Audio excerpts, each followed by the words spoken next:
1. The story begins with a girl and a young man having tea together, just the two of them. The young man looked at Elena Resfel and could not take his eyes off her because she was only 14 years old and she was already such a beauty. He assumed that when the girl grew up, she would be simply dazzling, after which he asked when she would answer him. How much longer would she make him wait? After thinking for a bit, our heroine answered briefly that she didn't want to. The guy was taken aback by the fact that she dared to refuse him the heir to the ducal family. When the interlocutor asked why, Elena explained that there was no particular reason, he was simply not her type, and in general the girl liked his younger brother more. As in the original work, even though he has a fiancée, he flirts with everyone left and right. But to so tactlessly propose an illegal relationship is too much even for him. The guy seemed not to want to believe his ears and asked if she was sincerely saying this. Resful smiled and asked if she wanted to repeat it again, after which she said that she liked Lexian, his younger brother, and not him, Mr. Killian. Some time ago, our heroine arrived at a luxurious estate. She was immediately met by the butler and greeted, saying that she was welcome, after which he introduced himself and said that his name was Alto.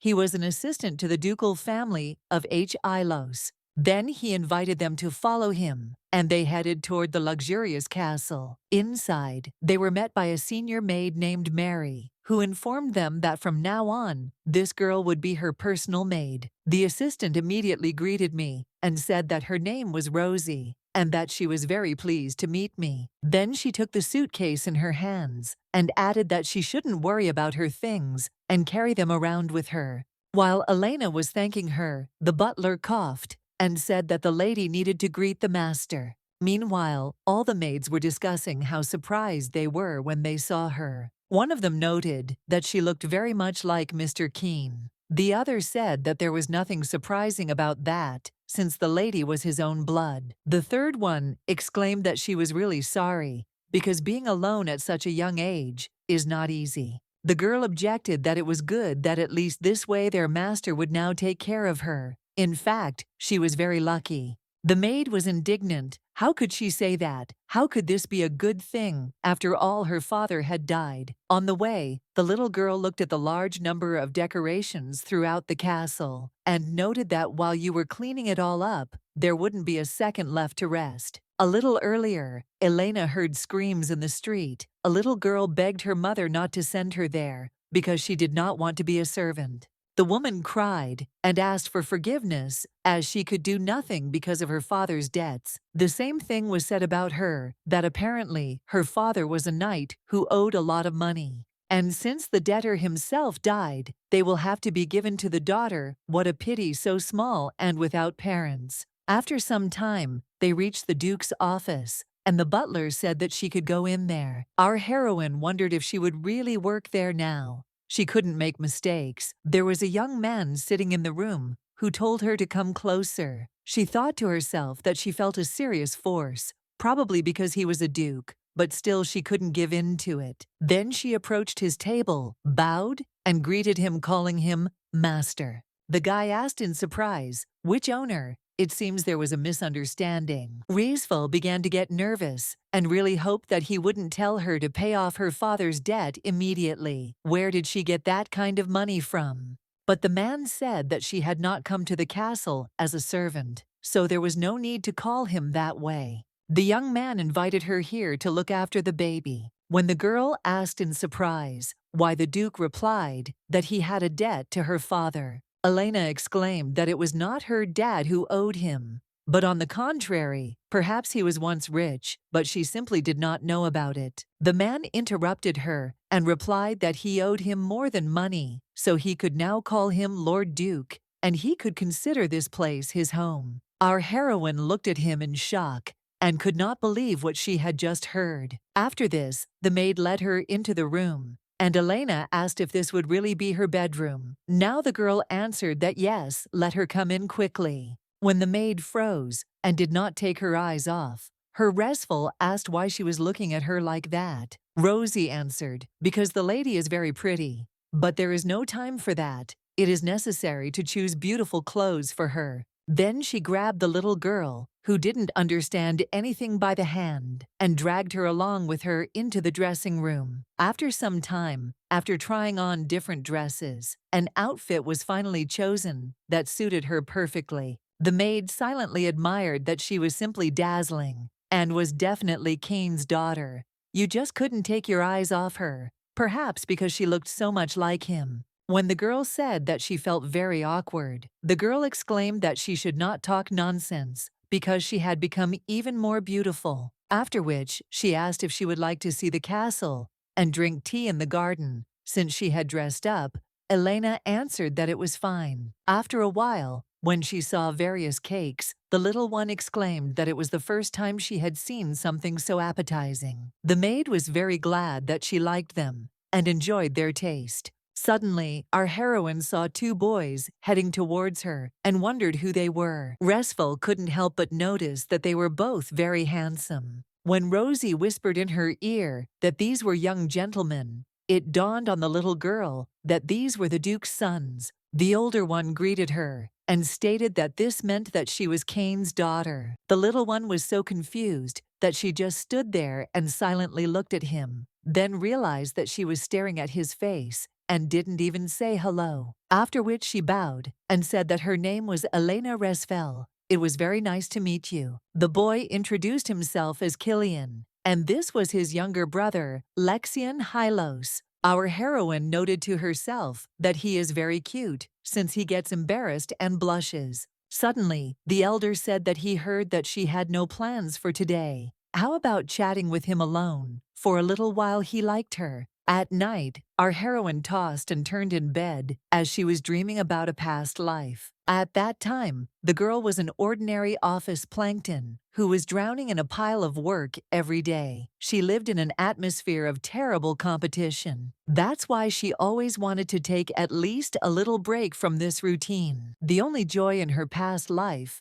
was the fantasy romance novels she read on her way to work. Suddenly, the bus braked sharply, and the girl's phone slipped out of her hands. The young man decided to help her lift it and accidentally saw what was written there. There was a part of the story, plus, about the close relationship between the main characters. It was a fantasy romance for adults about regrets called No Regrets. Elena in this work was the villain and the lover of the main character. When the girl got pregnant, she screamed that it was Killian's child and that he shouldn't leave, but the guy did it anyway. After such a dream, our heroine suddenly woke up in a cold sweat. It just can't be that he left her, even though she was pregnant. The next day, the maid opened the window and exclaimed that it was a very pleasant morning. Then she turned to Resfel and asked what she had dreamed about the previous night. The little girl was deep in thought, so she simply sighed heavily and didn't answer. The maid did not understand what was happening to her, so she came closer and tried to attract attention. Then the girl couldn't take it anymore and screamed what happened in the end, after which she grabbed her face and worriedly asked why she was so pale.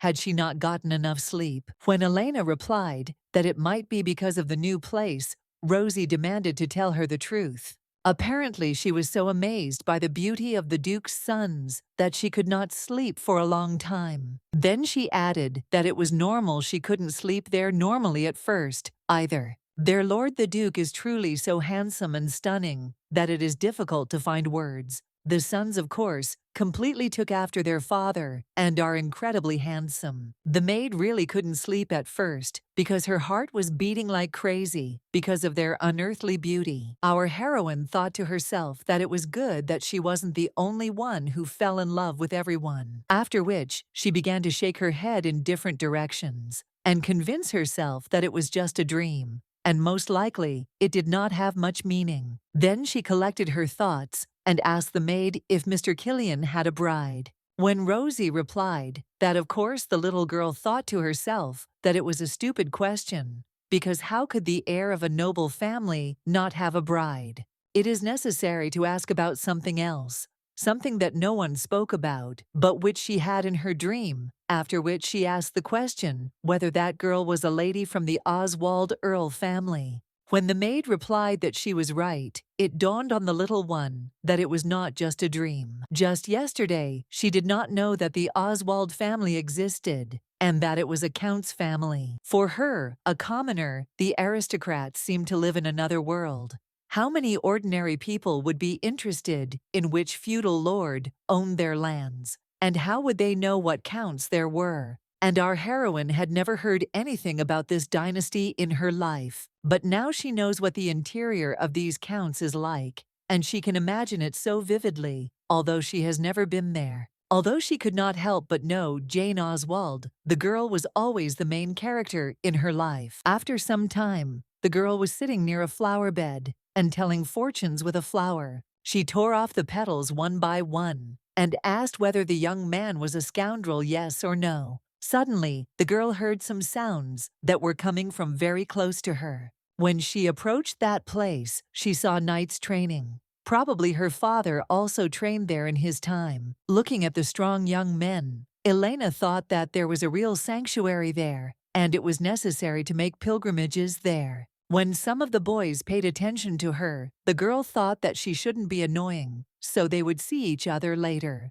On the way, she noticed a walking path, which was basically what was expected from a rich family. Walking along it, Raceful thought that she was so stuffy, but now it was as if she was born again. Suddenly, she heard a desperate cry and started running in the direction from which it came. Perhaps someone was wounded. She felt very uneasy. Running to that place, she saw Killian, who was standing next to his younger brother. The book said that the main reason Lexian became a duke was his brother. He pushed aside his elder brother and got the title, and the main catalyst for this was Killian's constant bullying. Meanwhile, the young man was threatening the younger one and telling him not to even think about screaming. Our heroine couldn't stand it, quickly ran up and locked the boy in with her saying that this shouldn't be done. The guy's expression immediately changed to a friendly one, and he asked in surprise what Elena was doing in this place. The girl reached the training center. Did she really want to see him that much? Restful was very irritated by this behavior and wondered if he had gone crazy,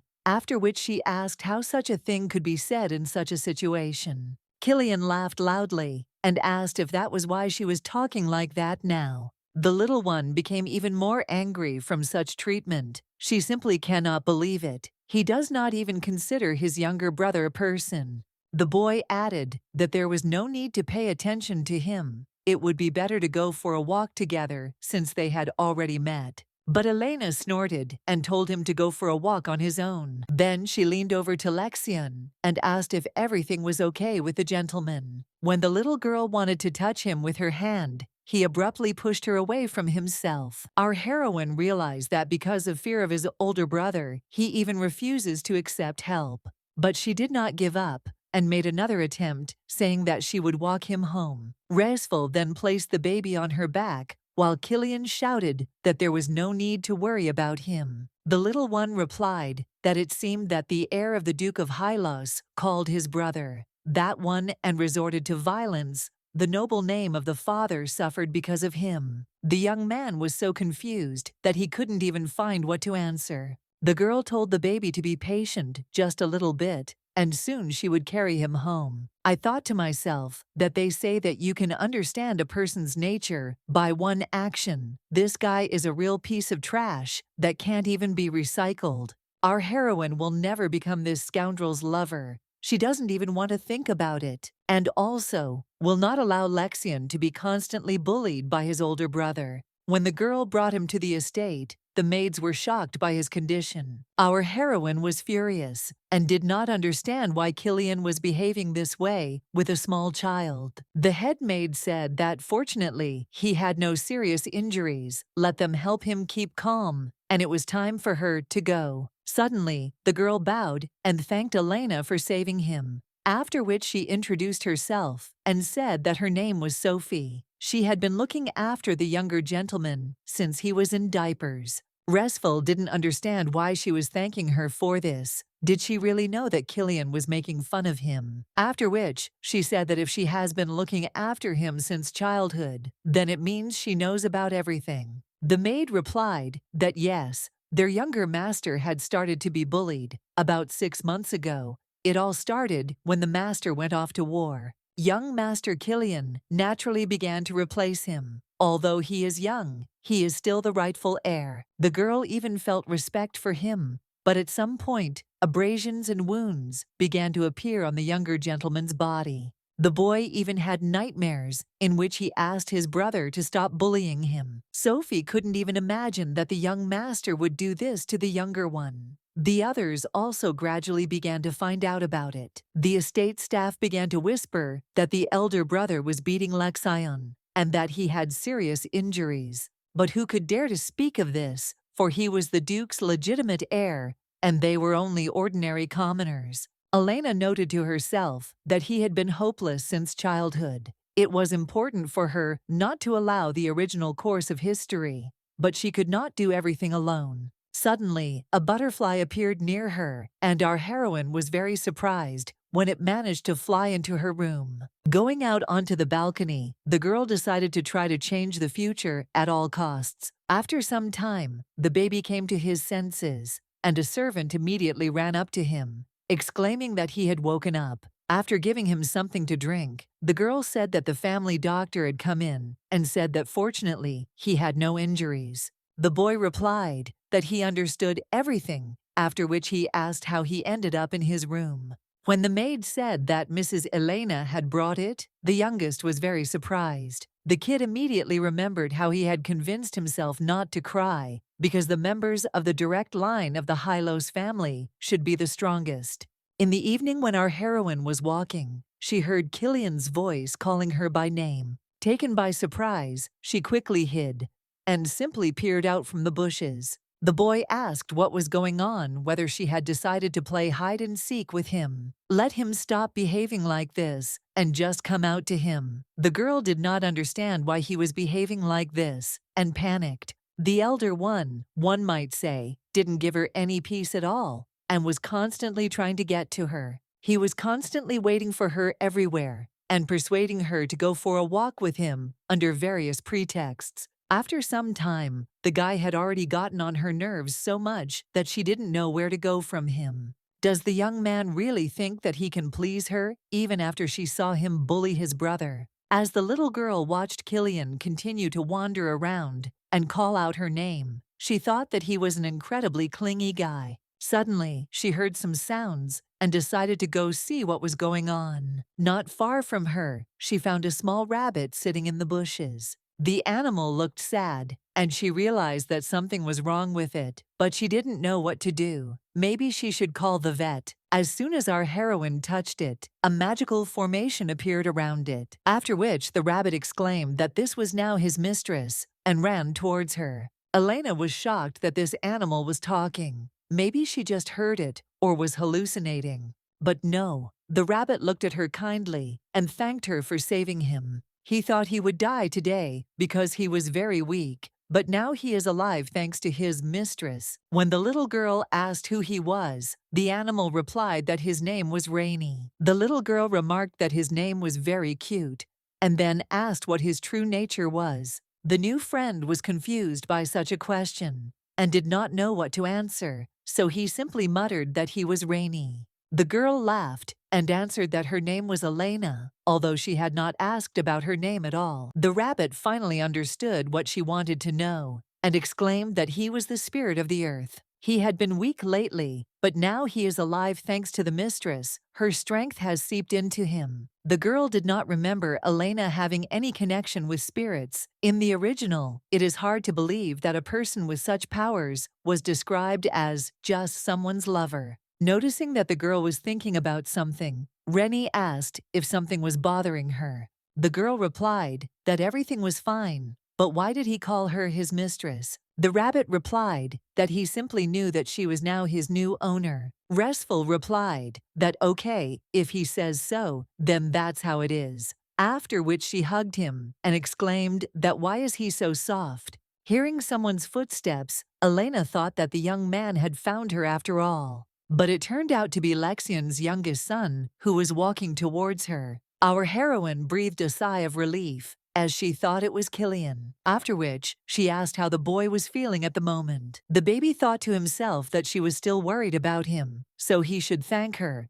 then replied that he was fine and thank you very much. Elena replied that she was very glad to hear such words from the younger gentleman. The little one thought to himself that he needed to collect his thoughts and stop being nervous, after which he asked what she was doing in this place. Restful replied that she was here because of this cutie she found by chance. Lexian couldn't understand who she was pointing at since it was completely empty. Maybe she liked flowers. But the girl stretched out her hands in front of her and asked if he wanted to touch it. The boy did not understand what she meant. Did she really want him to touch her hands? After which, he began to touch her, and our heroine herself stopped understanding what was happening. The rabbit said that other people cannot see him and cannot pet him. Elena looked at him in amazement and thought that it turned out that only she could see him. Lexian already felt awkward, so he shuddered and pulled his hand away. Restful asked if he saw the rabbit. The boy began to look around and say that there was no one else nearby. The little girl stated that it was true. Rainey exclaimed that of course how could she not believe him. Elena suddenly grabbed Lexian and tried to stroke the rabbit with his hand, but it turned out that she was stroking her own palm. The young man did not understand why she was behaving like that. Suddenly, Killian's voice was heard continuing to search for our heroine and shouting that it was enough to play hide and seek. The girl was already very tired of all this, and she wondered why he was so clingy. Then she hugged the boy so that he would not be afraid and told him to be quieter, after which she muttered that he was probably hungry and they could go eat. She wanted to have dinner with him. After some time, the butler said that this was unexpected. The young man meant the younger gentleman. The man smiled and replied that yes, he didn't think the guy would suggest having dinner together. While dressing, the Duke asked if there was any strange smell coming from him. The young man immediately began to sniff him from all sides, after which he said that there was no smell coming from him,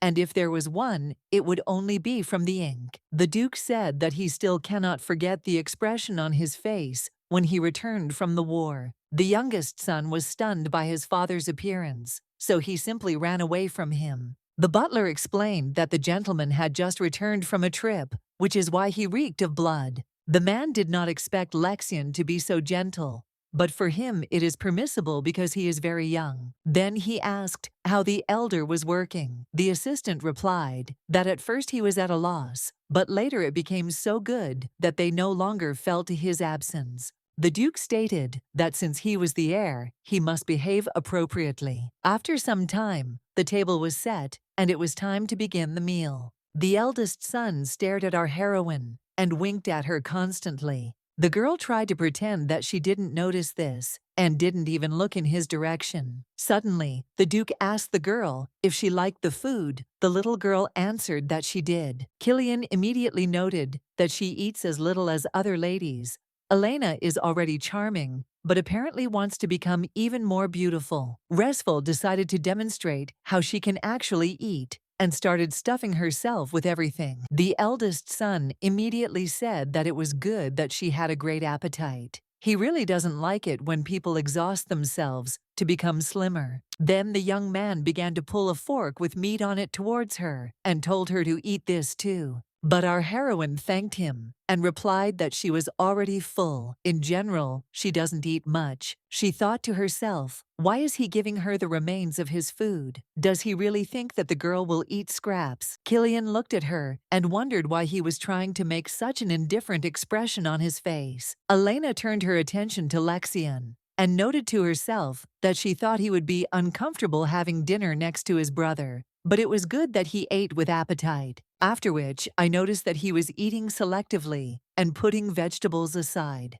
Therefore, I thought it necessary to say that he will be able to grow only if he eats vegetables too. The man immediately reported that his youngest son does not like them in any form. Our heroine thought to herself that of course it's hard to find a child who would like them. But suddenly, the boy speared broccoli with his fork and grimacing began to chew it. The Duke noted that this was surprising because he did not eat them, even when his father and his wife asked him Fortunately, the baby obeys Elena well. After which, he said that it was necessary for them to eat together from the very beginning. They did not have much time left for joint leisure. Our heroine was very surprised because she did not understand what he was talking about at all. Seeing the silent question in her eyes, the Duke explained that with the arrival of spring, Killian and Lexian would go to the academy. In spring meant in 3 months since. In their kingdom, winter is short, so it comes a little earlier. All children at a certain age are admitted to study at the capital's academy. There, they study swordsmanship, martial arts, history, economics, politics, art. There are many areas of study in the educational institution, but there is one that is not taught.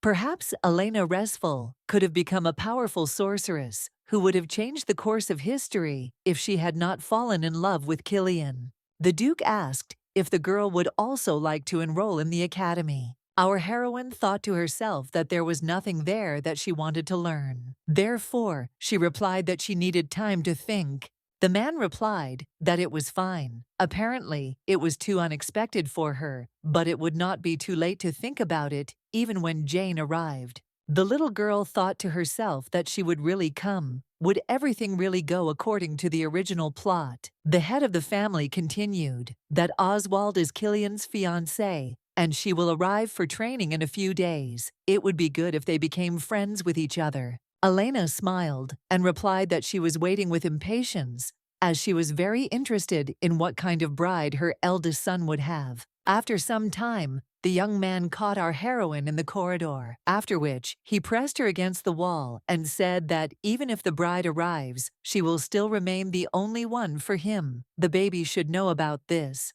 Resful frowned and asked angrily what he thought the relationship was like between them at the moment. The boy asked what kind of things this was, she asks, because she really doesn't understand or is pretending. Our heroine began to try to silently push him away from her. Killian took her hair and whispered that Jane was still just a bride. If she wanted, they could be together. Resful looked at him and replied that there could be absolutely nothing between them. Let him not be mistaken. After which, she turned around and began to quickly walk to her room. The young man thought to himself that she was very stubborn, and he liked it. Already in her bedroom, Elena muttered that she was simply sick of him. She would never in her life become the lover of this disgusting scoundrel. The next morning, the maids woke the girl up, began to bathe her, and force her to try on different dresses. The girl thought wearily to herself that it wasn't she who needed to be dressed up today, because all the attention today will be focused not on her, but on her eldest son. The official wedding of Killian and Jane will take place in the year of their coming of age,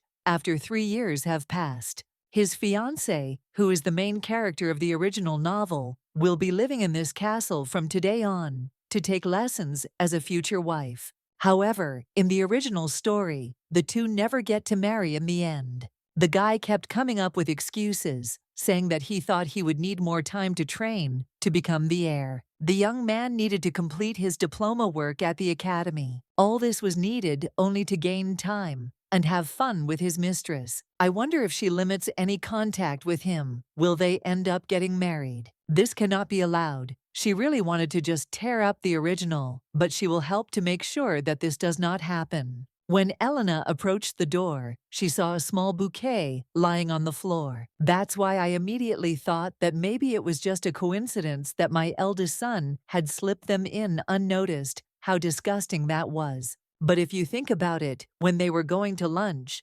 Lexian noticed that there was a daisy lying on her shoulder. The boy then told her that this flower suited the lady very well, after which our heroine took these flowers and attached them to her hair. There was a commotion in the hall on the first floor as everyone prepared to receive the guests. Killian yelled at his younger brother, again saying that he had ordered him not to leave his room and that he should stop looking at him with those eyes. But just as he was about to strike again, Elena grabbed his hand to stop him. The young man immediately tried to justify himself by saying that it was just a simple misunderstanding. Resful wondered to herself what exactly could have been misunderstood here. The young man continued that he did not intend to beat him, but simply wanted to scare him a little. The girl objected that in fact, threats to someone can also be considered violence. Then she turned to Mr. Lexian and asked if everything was okay with him. The baby didn't answer, but simply looked at her silently, with tear-stained eyes. Elena did not understand why he did not answer. Perhaps he was worried that because of him, she would end up in a bad situation. Therefore, she said that he should not be afraid and helped him get to his feet, after which she whispered in his ear that thank you for the flowers, she really liked them. Suddenly, the butler's voice was heard announcing that Mrs. Oswald had arrived. It was Jane, the main character, who greeted everyone present. Killian mentally addressed Elena and said that this was just etiquette. Let her not misunderstand it. After all, he should behave with her as with a bride. After which, he kissed the girl's hand and said that she looked especially beautiful today. Our heroine was panicking inside that Oswald shouldn't fall in love with him because this guy is a real piece of trash. Noticing her behavior, the young man decided that she was simply jealous. Restful was hysterical that she couldn't stop him, but they somehow needed to be separated. What should she do? Then she approached the guest, greeted her, and introduced herself. Jane replied that she was very pleased to meet you and hoped that they would become friends. Our heroine thought to herself that she was so charming, like an angel descended from heaven. She will definitely protect her and will not allow the main character to be hurt. Sometime later, Killian and Jane were sitting together, having tea in the garden. The young man thought that it was impossible for Elena to think something unnecessary when she saw them together. The girl, who was thinking about something of her own, asked for forgiveness and asked again what he had just said. The guy repeated that he asked if she had gotten used to life in Hylos Castle. I would really like her to feel as comfortable in this place as she does at home. He thought to himself that she was of course not his type, but quite nice. After which, the young man stood up and abruptly put his hand on her face. This came as a surprise to Oswald, so she turned away from him. But she thought to herself that since she was his fiancée, it was probably strange that she was uncomfortable with his gestures. Meanwhile, Elena was looking for Jane and asked the maid if she was in her room. The woman replied that the mistress was now with the master. For several days in a row, our heroine came to her friend's room, but all the time she heard the same thing, that she was with Killian. Therefore, I noted to myself that not only is he a vile person, but he is also a clingy leech. Something needs to be done urgently, otherwise Jane will fall into this scoundrel's net. Watching them chatting sweetly together, the girl panicked inside that she should never fall in love with this bastard. All this cannot be left just like that, but she has no reason to interfere with them. Maybe if she doesn't stand in their way, like she did in the original, he won't become like this. Suddenly, she saw her younger brother, who whispered and asked what she was doing there. Elena pointed her finger at the gazebo and made it clear that she was on reconnaissance. For some reason, the young man's expression suddenly became sad. Our heroine immediately asked if he was still making fun of him, but the guy replied that he wasn't. After which I thought that maybe if Killian gets on the right path, it won't become like the original. Maybe it's just worth leaving everything as is. After some time, the girls sat together in absolute and awkward silence. Suddenly, they turned sharply and simultaneously to each other to say something, and this made them laugh a lot. Jane decided to speak first and stated that they had not seen each other since she arrived at the estate. Elena noted that indeed she knew how much the girl wanted to meet her. Oswald replied that she had been told that Raceful had been looking for her during the guest's absence from the castle. The bride hopes that they will definitely become friends when they attend classes together. The little one thought to herself that she couldn't believe that she would be friends with the main character of the novel. So this is what she really is like. In the work, Jane was cold and gloomy. Maybe she is like this now because she has not been wounded yet. The girl added that she had spent her entire life in her house, and because of this, she had no friends her age. Therefore, she really wants her and Resfel to become friends. Our heroine replied that she wants this too. Suddenly, a woman entered the room and said that her name was Yuri, and that from today on she would be their teacher. Almost immediately, a lecture on the history of the empire began. which the teacher told in a very interesting way. She graduated from the Imperial Academy with honors, is a researcher at the Imperial Research Center, and also won second place in the capital's martial arts competition. All the information is remembered, like clockwork. They are very lucky to have such an amazing person teaching them. After some time, the lesson was over, and the woman said that that was enough for today. Our heroine was very sorry that there would only be 3 lessons a week. When the girl was walking down the corridor, she heard an incomprehensible commotion and cries that she didn't want it and that he should let her go. Around the corner, she saw Killian, who was pressing his bride against the wall, and Jane was trying to resist. Restful thought to herself that she knew this guy was absolutely incorrigible. Seeing that her friend was extremely frightened, the girl approached them and angrily exclaimed that the gentleman was even allowing himself to do this. He could see that she was against it. The young man was confused and did not know what to say to her in response. So he simply turned around and started to walk away, while Elena thought to herself that she couldn't believe that he had just forced her. Although it was clear that she was against it, had he completely gone crazy or something? Jane had tears in her eyes, and she whispered that the girl could not even imagine how scared she was. Restful hugged her and thought that she was the main character whom the little girl had once perceived as a friend. After some time, they waited in the room for the maids to bring them warm tea and a handkerchief. Oswald asked for forgiveness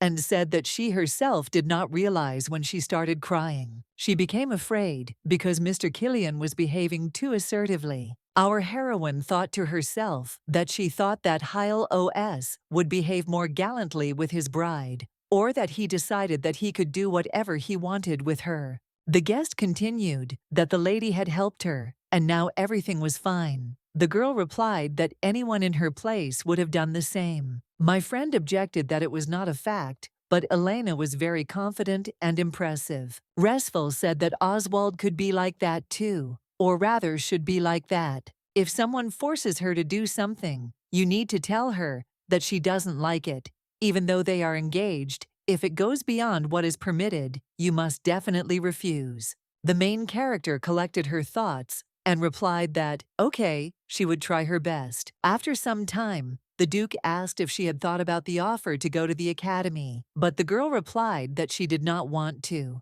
The man replied that this was unexpected because he had heard from the teacher that she kept up with her lessons well and read a lot in general, so he thought that she would want to study at the academy. Elena replied that the thing is that this educational institution does not have anything that she would like to study, because our heroine would like to learn how to use magical abilities. I thought to myself that if she really is Resfel, like in the original, then she should definitely have a predisposition to magic. Unexpectedly, the head of the family replied that it was fine. However, in order for her to study it, it was necessary to bring a real magician here. But the little one should know that they all belong to the magic tower. Magicians usually do not like ordinary people, and it is not easy to force them to leave. There, even the emperor cannot easily force them to do something, perhaps only if he offers fabulous money. The Duke added that in order to find her a magic teacher, they would need so much money that it was hard to imagine. When Elena replied that she knew the man said that it was okay,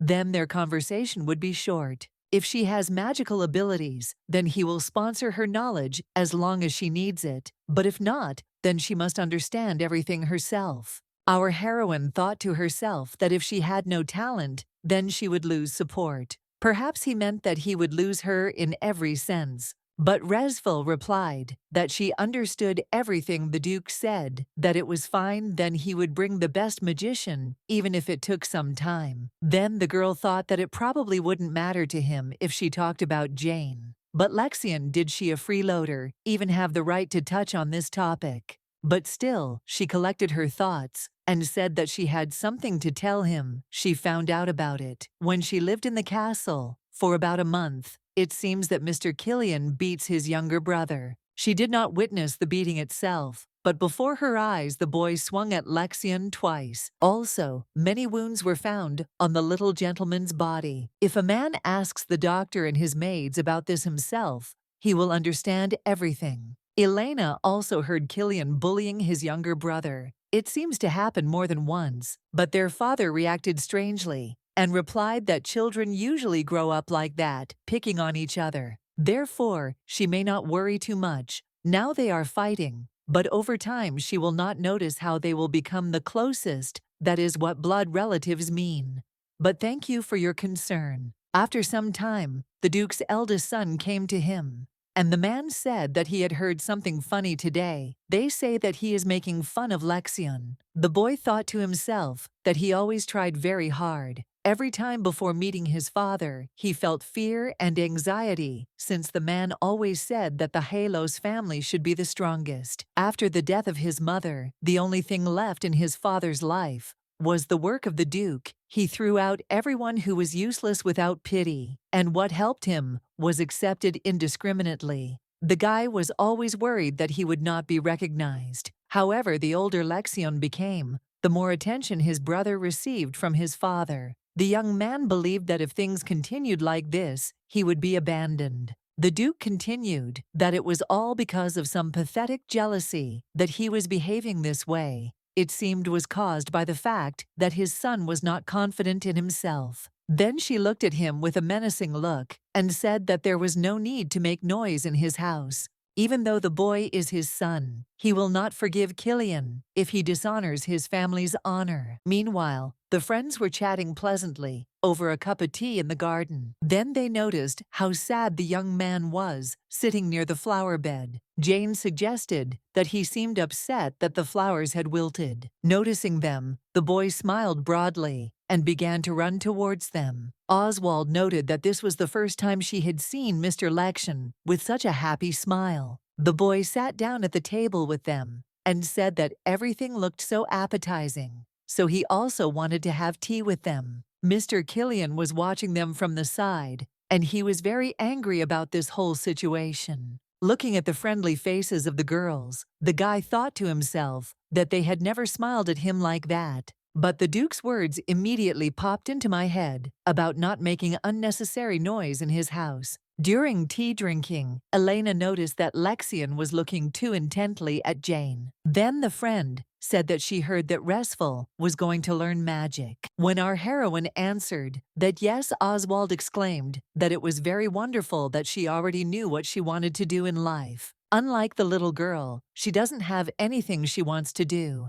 and the girl even feels like she'll bring disgrace on the Hylos family. Elena replied that it is not at all necessary to know everything and understand exactly what you want. Suddenly, Mr. Lexian stood up from his seat and started to walk away. Resful did not understand what happened. Our heroine went after him and asked where he was going because the boy hadn't even finished his cake. When the baby turned and glared at her, the girl realized that he was definitely offended, but she didn't understand why. After which, she asked what happened to the gentleman. Perhaps he didn't like something. The young man shouted loudly that he was not Mr. Lexian, but simply Lexian. It dawned on the girl that he wanted her to call him by his name, just like Jane. What a charming boy he was. When she corrected herself and addressed him as she should, the boy whispered thanks to her and called her sister Elena. And after that, he began to run away.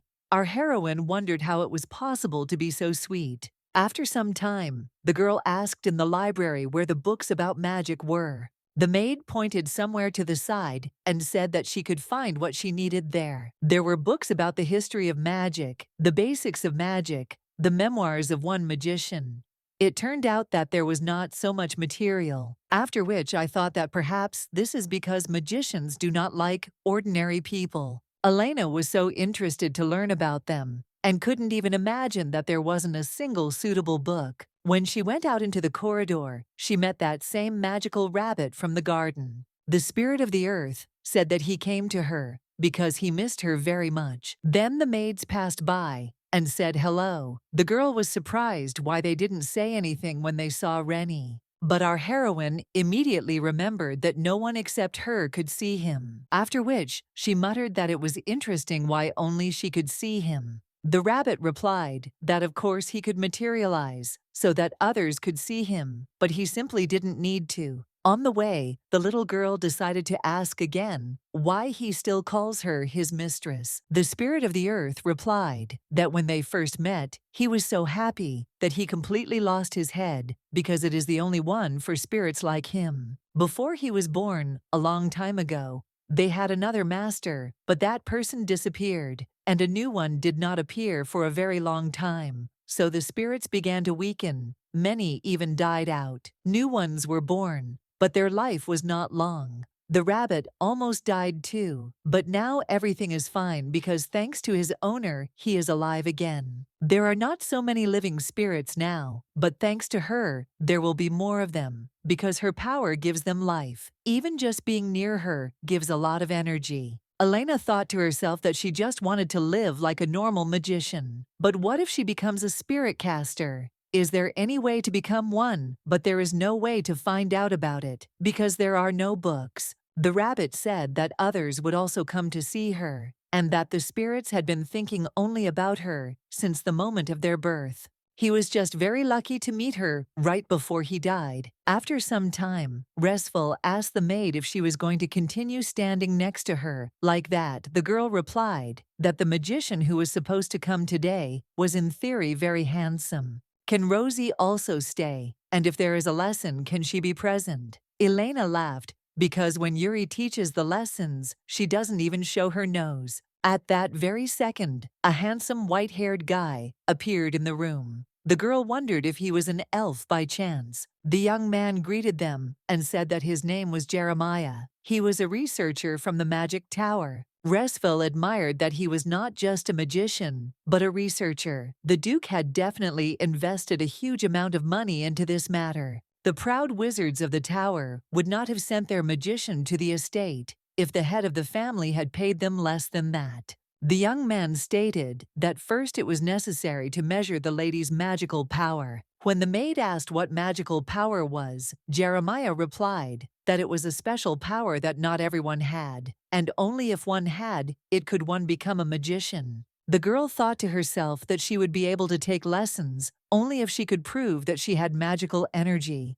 But what if she didn't have it? Then the wizard took out from under his cloak a sphere of no small size. Restful was surprised how he could pull something like that out of such a small pocket. The guy explained that this is a ball that measures magical power. Let him try to put his hand on it and release the magic. The little girl started trying, but she didn't understand how to do it correctly. But Rosie supported her in every possible way. Watching this, the young man laughed and said that straining does not mean calling forth magical power. After which, he decided to demonstrate it himself and said that you need to slowly inhale and exhale in a state of complete peace.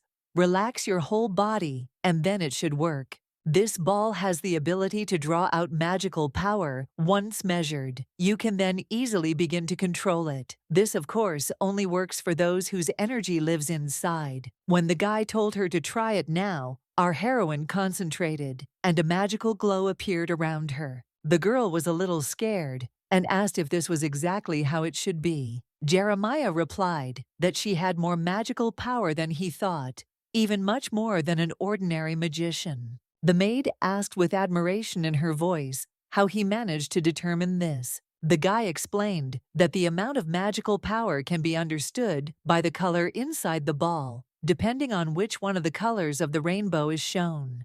And the white color, which is not in it, means that the ball is not able to measure power. After the maid exclaimed that it was simply amazing, Elena asked if it was normal for it to swirl around her like fog. The young man explained that it was all because her magic was still unstable. If she worked hard, the energy would become as clear as his. After which he asked if she wanted to measure her powers even more accurately. In their tower, they would always be glad to have visitors like her. Our heroine thought to herself that this was incredible. She not only had magical power, but it turned out to be much greater than the girl expected. What a relief. The craft of magicians provides a stable life. Being one, you can be more influential than aristocrats. Even if you are a commoner, you will have to study hard and become the strongest. Sometime later at tea, the Duke said that he had heard that she had enough magical abilities He thought to himself that thanks to Elena, their family would have a connection with the tower. It would not be easy for even the imperial palace to influence it. Now they would be able to be one step ahead. After which he smiled broadly and said that he would provide her with all kinds of support in her studies of magic. And not only that, she could ask for whatever she wanted. Our heroine was simply happy, so she thanked him with all her heart. In the evening, Elena felt a stomach ache. She had suffered from menstrual pain in her past life, but she didn't believe that she would have to endure it in the novel as well. Perhaps the girl committed some sin in her previous life, for which she is being punished for all this. The maid ran into the bedroom and asked if everything was okay. She would call a doctor here right away. After the examination, the woman handed her a pill and said that it was taken by royalty and young aristocrats when they experienced unbearable pain these days. Our heroine decided not to argue and accept what should help her. After some time, the maid asked if she felt better, but the little girl replied that there was absolutely no effect. When Resful asked if there was anything else, the girl replied that this was the best. There are magic painkillers, but they are all the same. Elena thought to herself that it was just hellish pain. She wanted them to at least call a magician healer. Was she really the only one in this world who had such serious pain? While the little girl was lying there, thinking about how she wanted to create some kind of magical medicine, she heard the doors open and someone enter her bedroom. It turned out to be Lexian and Jane, who for some reason were both in tears. The girl did not understand why they came at all. She had told the maids not to let anyone in to see her for a couple of days. Looking at the guys, our heroine said that everything was fine with her. There was no need to cry. The young man took her hand and, sobbing, asked if she was sure she was not dying. Resful laughed and replied that everything would be fine. She just needed to rest for a few days. On the second day, Elena was still in pain, and she was wondering when it would get easier. Suddenly, a rabbit appeared near her, who noted that she was clearly not feeling well. The girl explained that she had menstrual pain. The spirit of the earth asked if she had taken any medicine. Our heroine answered that she had, but it had no effect. The rabbit burst into tears and said that he did not want her to die, but Resfel replied that she was still alive. After which he placed the plant in front of her and said that it was a rabbit flower. Let him try to eat it because it has pain-relieving properties, so it should help. The spirit warned her just in case that only rabbits eat it, but the girl snatched the flower and said that she could chew even a stone if it would help get rid of the pain. Our heroine began to chew it and think that she just needed to imagine that she was a rabbit and eat it. Literally immediately she felt that the pain disappeared. As if by magic, it was simply incredible. When long ears suddenly grew on her head, the animal muttered that sometimes there are side effects. After Rainey exclaimed that she was simply charming, the girl asked what exactly had happened. The rabbit explained that by eating such a flower in rare cases, a person becomes like them. Rabbit ears or tail appear. Sometimes you may start jumping like a rabbit. A more common side effect is the appearance of hair on the body. So despite the fact that it is a very good painkiller, no one wants to eat it. Our heroine asked in bewilderment when this effect should disappear. The animal stuttered and replied that in about half a day, or even a whole day. After some time, the maid exclaimed that it was so good that she felt better. She was so worried when her mistress lay wrapped in a blanket. Elena thought to herself that she couldn't show her ears, although perhaps she wouldn't have cared at all. Then she asked if the maid was not too happy to see the magic teacher again. The young man greeted the girl and said that today he would teach her to control magical power. A little later, a magical glow appeared in Resful's hands, which shocked her. Jeremiah noted that it hasn't even been a couple of hours. It seems like she has an innate talent. Maybe she is the only one in the whole wide world. Their supreme mage will be very happy if he sees this. Next time they definitely need to visit the tower. Elena couldn't believe her luck.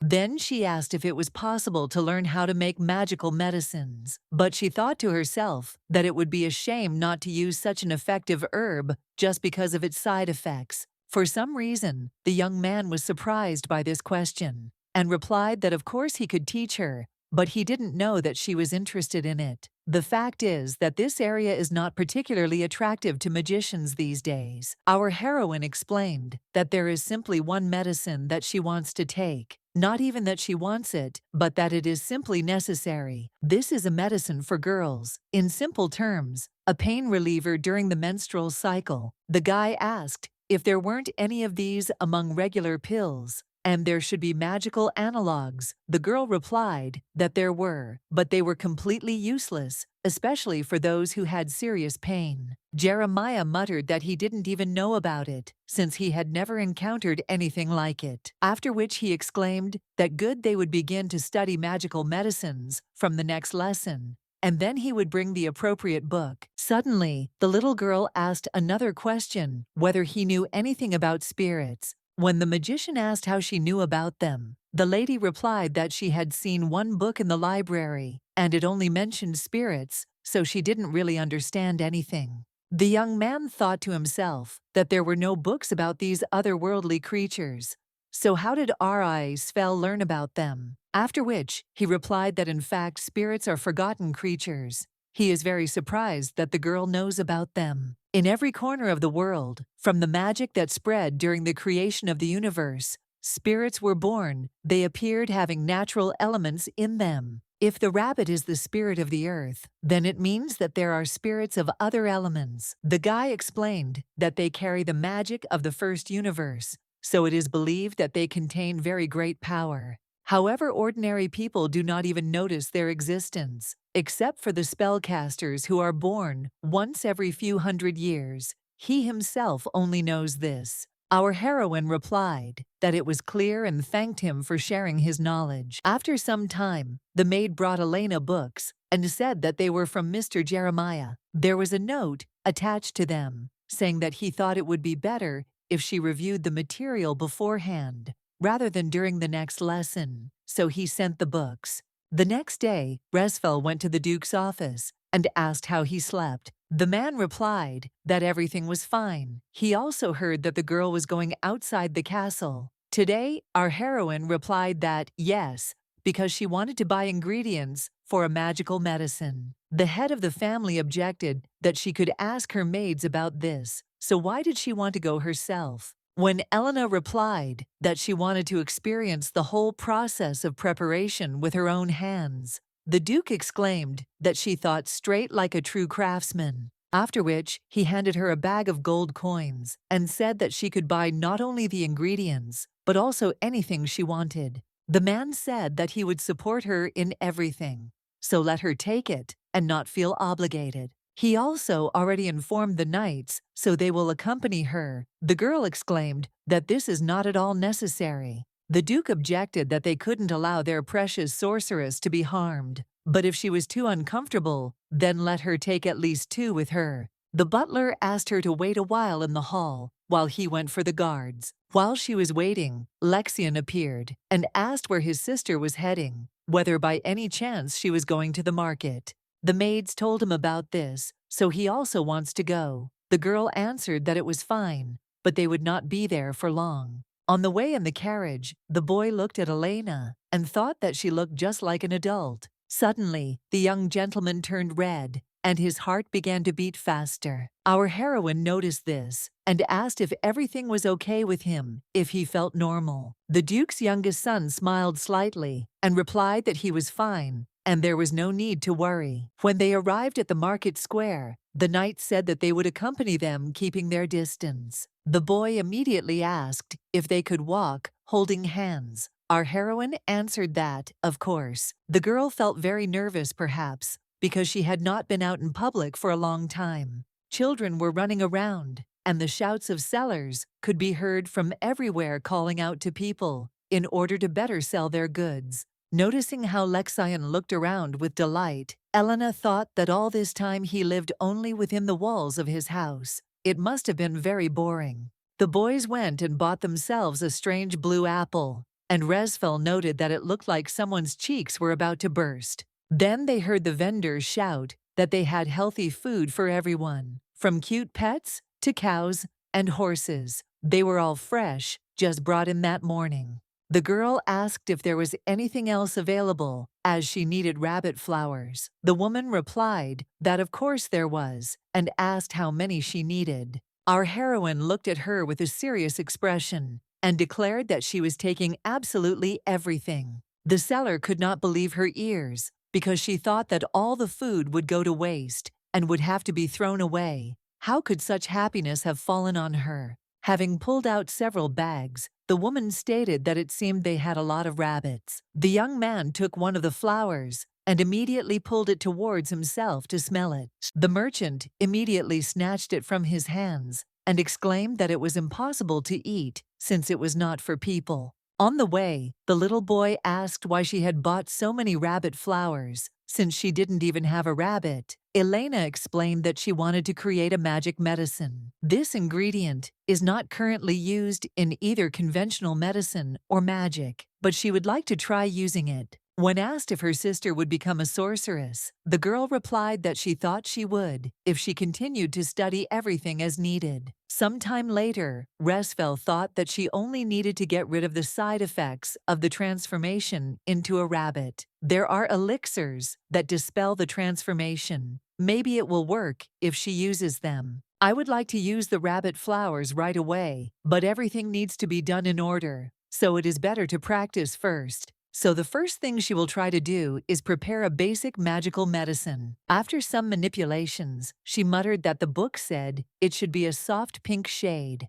and this was a failure. But this was only the first attempt. Since she managed to give the elixir such a color, it means that she does have talent. At this time, Lexian and Jane were quietly spying on our heroine, who was extremely focused. The guys didn't even know how many days had passed. They were very bored without Elena. After some time, the girl exclaimed that it worked because the smell became as described in the book, and the gray tint, which is typical for painkillers. The young man looked at this substance in surprise and asked if she had finished already. Resfel exclaimed that yes, she took the methods described in the book as a basis, combined the recipe for preparing 2 medicines, and got a new one. Namely, preparing a magical medicine to dispel the transformation and a magical painkiller, although she still doesn't know if the side effect of the rabbit flower has disappeared. The guy noted that it was very commendable that she, taking into account the characteristics of the flower, came up with a way to neutralize the side effects. It is not easy to make even the most basic elixirs, but the girl was able to create something new. Not everyone can do that. He was very lucky with his student. When Elena objected that she had done it, but what if there was no result? The young man replied that there was no need to worry,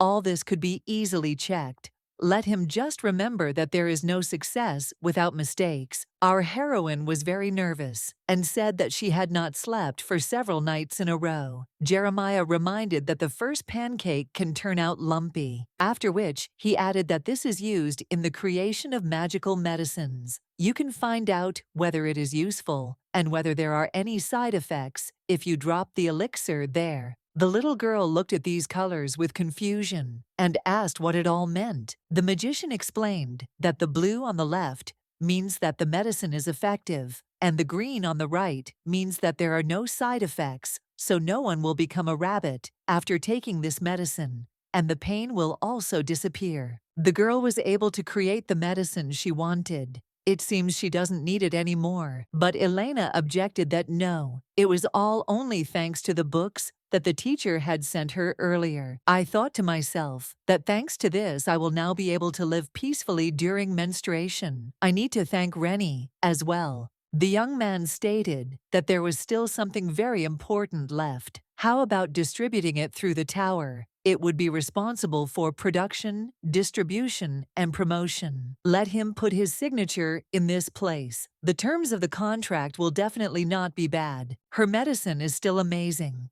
but it needs to be worked on so that it can be sold as a product. If other tower scientists work on it, the ideal magical painkiller will be born. Our heroine asked whether it means that other people will be able to use it. The young man explained that of course not only in their empire, but also in other countries, a lady could become rich in the blink of an eye. Having carefully studied the contract, the girl replied that she agreed to such conditions. The next day, the cook gave our heroine the freshest carrots, as she asked. After which the girl went out onto the balcony, and magical energy began to emerge in her hand. This is their signal after meeting a rabbit. This is how she calls him to her. Spirits whose source of power is the magic of the caster can sense it. Elena hasn't met anyone else besides Rennie yet, but according to him, they only need one contact with the caster, after which they can teleport to him. The rabbit said that everyone else would visit her soon, but they were coming from far away, so it would take some time. He shared her power with some spirits who were dying so she doesn't have to worry. Our heroine thanked him and said that she had a gift for him. Resful doesn't know if spirits eat these, but she chose the one that looked the tastiest. The rabbit was happy that his mistress was giving him carrots. And not just any carrots, but the most delicious ones. Our heroine asked if they could eat such things at all. Rennie exclaimed that of course they could. They all live thanks to her power, but when there is no energy at all, they can feed on this. The plants on this earth contain a little of what they need. The rabbit's eyes filled with tears, and he exclaimed that it was very tasty. The girl told him not to cry, because now she would feed him carrots more often. And anyway, thanks to him she got rid of menstrual pain and created a cure, so thank you very much. The spirit of the earth replied that she did not need to thank him because he was much more grateful to her. After some time, Jane, whom they had not seen for a long time, entered Elena's bedroom. A friend greeted her and said that she heard that she signed a contract with a magic tower after developing a medicine, so she should accept her congratulations. Restful noted to herself that the rumors had already spread. Most likely teacher Jeremiah reported this to Duke Hylos, and he joyfully told everyone who cared. The man must have breathed a sigh of relief that his monetary investment had not been wasted. She thanked her out loud and said that her room was a mess.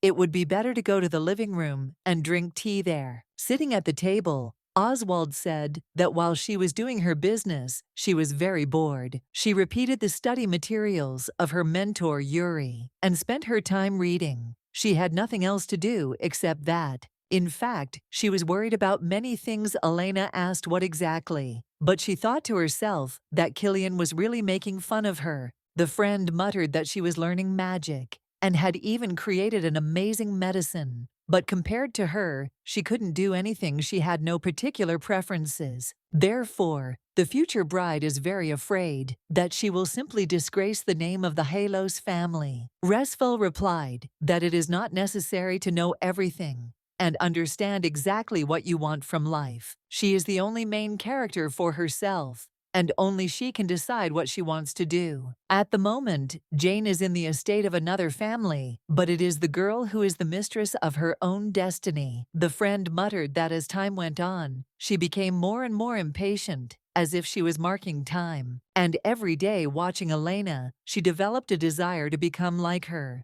But she doesn't know at all what to do and how. Our heroine replied that such thoughts may arise, but what is important here is not the speed, but what kind of life she sees for herself. Let her try to look for what she wants now. In this way, the girl herself will naturally understand what she is good at and what she loves. Let him try everything in his free time. From lessons, for example, on warm days, he can draw in the garden. Or if you want something more active, you can try working out in the training pavilion. She can even ask the knights to teach her something. Oswald asked, is that really possible, since her father always said that only men can wield a sword? Resful thought that Jane's father in the original was the exact personification of patriarchal principles and did not allow her to do anything like that. Therefore, I answered that of course it is possible. They also have 2 legs and arms, so we should try. The girl was very confused and just looked at our heroine in silence.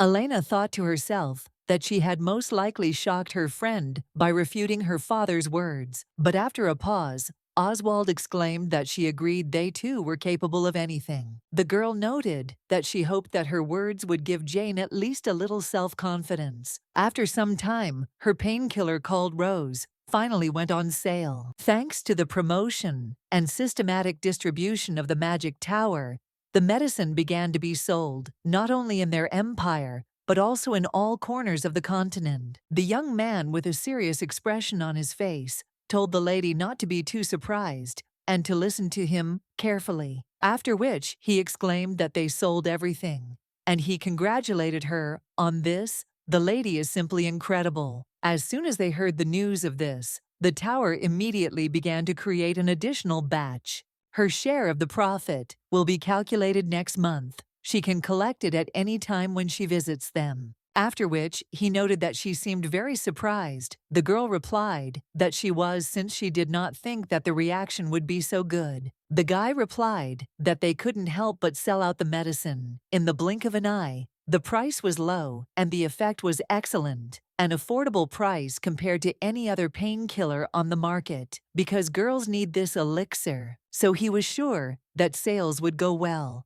The maid exclaimed that she thought so too. As for their lesson today, the young man suggests going to the tower. On the way, they met the Duke, and the boys greeted each other. The man explained that he came because he heard about Elena's departure to the magic tower, after which he handed her some money and said that it was for pocket expenses. Our heroine noted to herself that he seemed delighted that she could become a sorceress. He even put his work aside and came. Then she thanked him. In the carriage, Resfel reflected on the fact that the tower was located in the desert at the border of the empire and thus did not belong to any country. She has great influence due to her powerful magic, especially the supreme mage of the tower, who can compete for power with the emperor. It is for this reason that wizards are treated with greater respect than the aristocrats of the empire. Walking down a dead-end alley, the girl did not understand why they went there. Then the boys went into some inconspicuous second-hand bookshop. Approaching the shelf, the young man asked to wait a little, since the arrangement of the books changes every time, so it takes time to find the right one. When the young man moved one of the publications, the shelf moved slightly to the side, and a portal appeared, after which the wizard told her to follow him and took a step straight towards him. Elena was at first confused whether she could go in there, but then she decided that she would find out when she got there. On the other side of Resfel, I saw a tower that was so huge and snow-white. Looking around, she did not notice anything unusual, although she thought that she would see all kinds of magic even at the entrance. Suddenly, Jeremiah appeared next to her and asked how she felt about the surroundings. Elena replied that she didn't know yet. The guy added that it was too early to be disappointed, since it was much more interesting inside. Our heroine asked what kind of blue light had transported them to this place. The magician explained that it was a portal. There are not many of them, as they were created by their supreme mage using a large amount of magical energy. There are only 2 in the entire empire, and 1 in each of the neighboring kingdoms. But portals cannot be used unless you are a tower mage. The girl asked how she did it then. The guy replied that she had been with him, after which he said that this was the central room, the heart of the entire tower, and the place where the supreme mage lived. While the girl was looking around, a young man on a broom rushed past her shouting that she needed to be careful because he was in a hurry. Then 2 girls rushed past her, chasing something invisible. The young man said that things were a bit hectic around here, weren't they? Our heroine replied that although her head was spinning, it was still very funny. On the way, the young man said that the reason for their visit to the tower today was very simple. It would be necessary to accurately measure her magical energy. At the same time, he wanted to show her information about the sales of the medicine. Also, if she wishes, it will be possible to register her as an official member of the Magic Tower. Then the young man added that first it was necessary to take measurements, and then everything else. Elena noted that it was so bustling downstairs, but here it was quiet. The young man explained that the magic of silence was imposed in this place. There are many eccentrics among the magicians, and their leader does not like noise, so she cast this spell. After showing her a huge ball, Jeremiah said that she had already seen it before. It was a sphere that measured magical power. The girl noted to herself that yes, but it was tens of times larger than the one she had seen earlier. The guy said that like last time, let him put his hand on the ball and release his power. As soon as Resfel did this, a bright magical council lit up the room. The young man exclaimed that as he had expected, her magical power was simply enormous. It seems that the girl has even more of it than the young man himself. Apparently, Elena will be second in power after the Supreme Mage. Our heroine thought to herself that the original also said that the baby had powers that could change the whole world. Maybe that's why it's like that. Then they came to another door, and the guy said that those who are responsible for Rose are in this room. She can follow the manufacturing process and get acquainted with detailed sales data. Jeremiah will go away for a bit on his own business, and in the meantime, she can look around. According to the teacher, at first, the medicine did not arouse much interest in the tower, since magic elixirs are not their main sources of income. But when the production of the second batch began, having learned about the effectiveness of the drug, many wanted to join the production, even if late, and the team itself was moved to the central tower. The girl couldn't believe that a whole team had been created for her medicine. And then she knocked on the door. A young man immediately appeared and said that they were very busy, so let him speak briefly and to the point. Elena replied that she came to get acquainted with the sales details and to look at the manufacturing processes of Rose.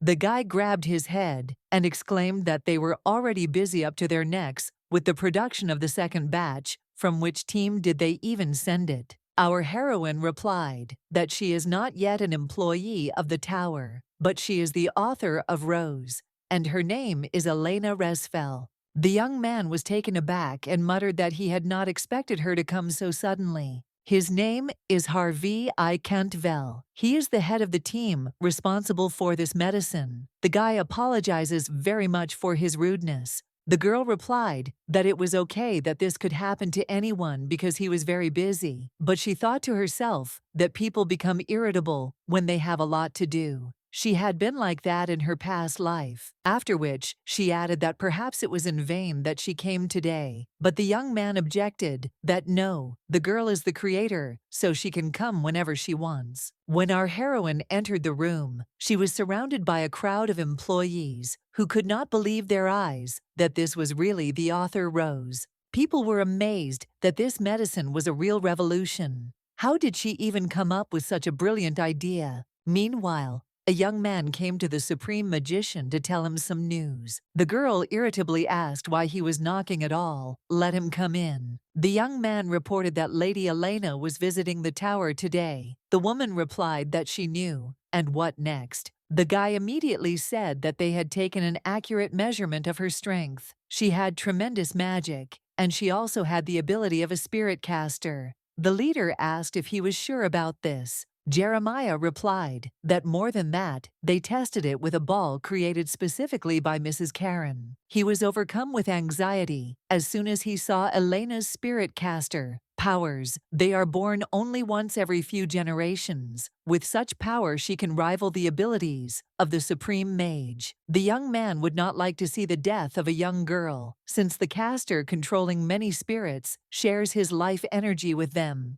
and this is the price. The girl replied that she understood him perfectly well because she was his protégé, which is why he valued Elena so much. But right now they couldn't influence anything. The young man objected that the lady knew a lot about spiritists. Karen replied that she knew and so well that there was no one in the world who knew more. Let him bring this little girl to her. Meanwhile, the young man was saying that everyone wanted to meet the author of the medicine. It makes your head spin, doesn't it? Elena replied that she was simply surprised. The guy exclaimed that of course they wanted to see her. The sphere of magical medicines was fading away step by step, but then a talent like her appeared. There is a lot of noise now because everyone wants to create several drugs with her. It never occurred to anyone that an elixir could be created from such a common ingredient as rabbit flour, after which he exclaimed that he had completely forgotten that she had said that she wanted to look at the sales records of Rose.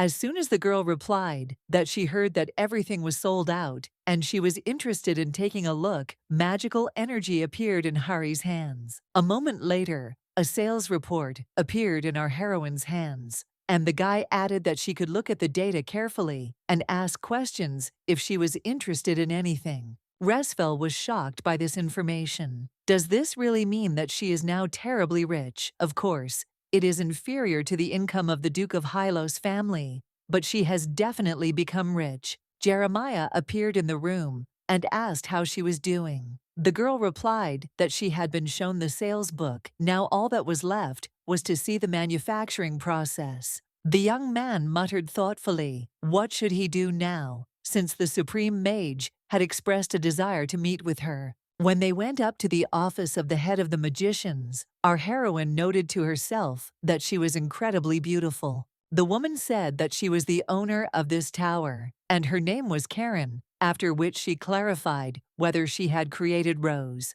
When a woman commented that Elena was a cutie and why she was so worried, she replied that it was because Karen was very beautiful. The Supreme Mage asked her to come closer and say that she was not deprived of her external data either, after which she asked if the girl wanted to work in the tower. The little girl answered without hesitation that she did. But there was one thing. If she left the castle, what would happen to Lexian and Jane? If the girl, the only obstacle, disappears, Killian and his bride can marry as planned. And if their marriage is successful, the boy will definitely inherit the title of Duke. Therefore, she answered that she could not stay in the tower for now, but she thought to herself that it would not be too late to come here after she dealt with her older brother. Karen approached her and said that she was so young, but it seemed that she had a lot of worries. The woman did not know what kind of life the girl had lived, but it did not seem that her current age matched her appearance.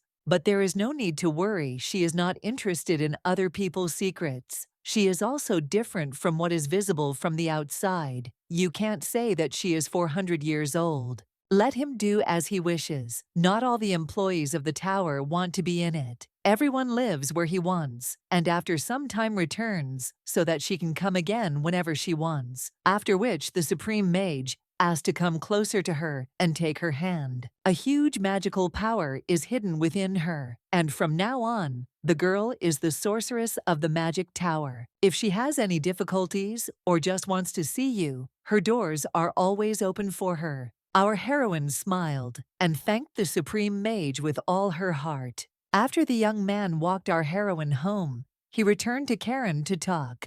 The woman said that when she initiated her into their ranks, she lightly passed her magic through Elena's body.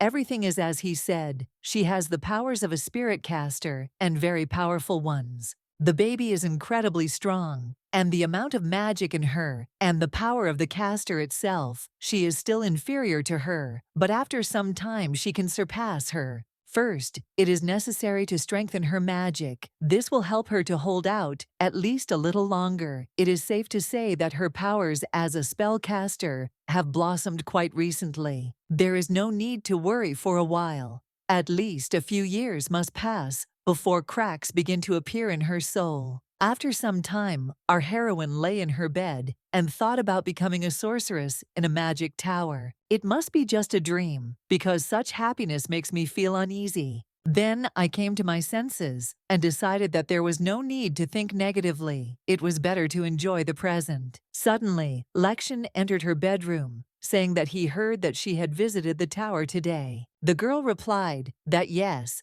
she was officially included in the list of tower mages, but she was not going to leave this place right now. The boy became sad and replied that he had simply dropped in to say hello, and having learned that she had already returned, he wished her good night and left. The maid asked where the little gentleman had just gone. The boy answered that he had gone to his sister Elena. The girl asked why he had such a sour expression on his face. The baby did not answer, but simply went to bed, and the maid wished him good dreams. Leaving the room, Sophie wondered if she and the lady had had a fight. Lexian thought to himself that his sister had officially received the status of a tower mage. He was glad, but he didn't like it. The boy was happy, but somehow sad. What if the girl goes far away from the estate? He wants to ask her not to leave, but he doesn't want her to hate him. Walking down the corridor, Jane accidentally bumped into Killian, who asked where she was going in such a hurry. When the young man grabbed her hand, the girl felt a little uneasy, but replied that she was going to go draw with Elena. The guy's expression changed, and he stated that it seemed like they had become very close friends, after which he again pressed her against the wall and said that it would be better if she were even closer to him since they were engaged. Oswald immediately began to remember what her friend had told her, that if someone forces her to do something against her will, then she should be able to express disagreement. Even if they are engaged, this does not mean that she should agree with everything. Let her refuse if it is something unacceptable. Therefore, she replied that she would like to become friends with him too, but not in this way. From now on, let Hylos not allow herself to do anything extra because she does not like it. Then she took the necklace in her hands and said that it was a magical self-defense item. As soon as she thought that she was in a dangerous situation or decided to use it, it would activate. If the young man continues to behave in this way, she will definitely take advantage of him. Then she went on about her business, and the young man remained standing in place, bewildered. When Jane suddenly tripped and fell near the gazebo, Elena asked what was wrong with her, if everything was okay. The friend smiled and replied that she did as she had advised her a little earlier. Our heroine couldn't believe that she was able to reject Killian with the necklace she gave her. But there is one thing the eldest son considers Jane and Lexian weak. She initially spoke out against him, so this does not apply to her. Given his character, he uses such force on those he considers to be his inferior, so it is unknown where he might end up. It is necessary to plan everything before she goes to the tower, namely to make a plan for his elimination. We must try hard to show everyone what kind of person he really is, so that no one can doubt his vileness. But what can be done to eliminate this heir of Killian? The little girl imagined in her head how she would come to the Duke and say that the young master was not worthy of being his heir because he was behaving like a real scoundrel. The man angrily asks if she really thinks she has the right to say something like that. And more importantly, where is the evidence that his son has no right to become the head? The girl thought that indeed in her past life, she could at least record evidence on video or a voice recorder. Then it dawned on her that she could contact her teacher from the magic tower. The young man muttered that he didn't know she would be interested in the recording device. Holding the ball in her hand, the little girl thought about how huge it was and that she couldn't show everyone that she was trying to write something down. If you stick a sphere in Killian's face and ask her to do something nasty, the guy will think she's completely crazy. It's good that Elena remembered about the video recording in search of evidence, but she won't be able to do anything secretly with it. When Razful asked if there was anything smaller, the guy replied that it was usually used for decoration, so everything was about this size, after which he asked if she wanted to make one herself. Since she was able to create a cure, she will definitely be able to make a magic item. Our heroine noted that she should succeed and exclaimed that she would definitely try. After some time, the girl dressed up in a beautiful dress, and the maids exclaimed that she was simply beautiful. Elena thought to herself that Duke Hylos had to arrange a reception in honor of the victory right now. Today, a man has to introduce her to society, and she doesn't really like being the center of attention. She immediately had a picture in her head of how the Duke would explain to everyone that he had decided to support the daughter of his noble savior, but it turned out that she was a capable sorceress. If you don't listen too closely, you might think he's just bragging about her. The Hylos ducal family has close ties to the tower. In other words, it is now not easy for even the imperial family to influence it. But in general, the imperial court has no reason to touch this family without her. If our heroine wants to remove Killian, then she needs to win over the Duke. On the way, she was met by Jane, who exclaimed that she was so beautiful, as if a rose had turned into a person. After which, she added that this was her first appointment, and she was very nervous. Elena replied that she was also shaking all over it, just didn't look like she was nervous. Lexian met them downstairs and the girl said that he looked absolutely wonderful today. The boy became very embarrassed, blushed, and replied that his sister was also very beautiful. After some time, the boys walked together to the castle and thought that everything around was very beautiful. It was very interesting what was inside. Suddenly, they began to hear shouts that this was the half-family of Helios. Elena thought to herself that she didn't want to make any unnecessary noise on the day of the appointment. The boys did not calm down and shouted that the half-brother really thought that he could become the heir if he dressed up well. Our heroine could not resist and approached them saying that it was nice to meet you. The young man replied that it was the same. Apparently, she is the one who is under the Duke's care. Their names are Savel Kelton and Jason Houghton.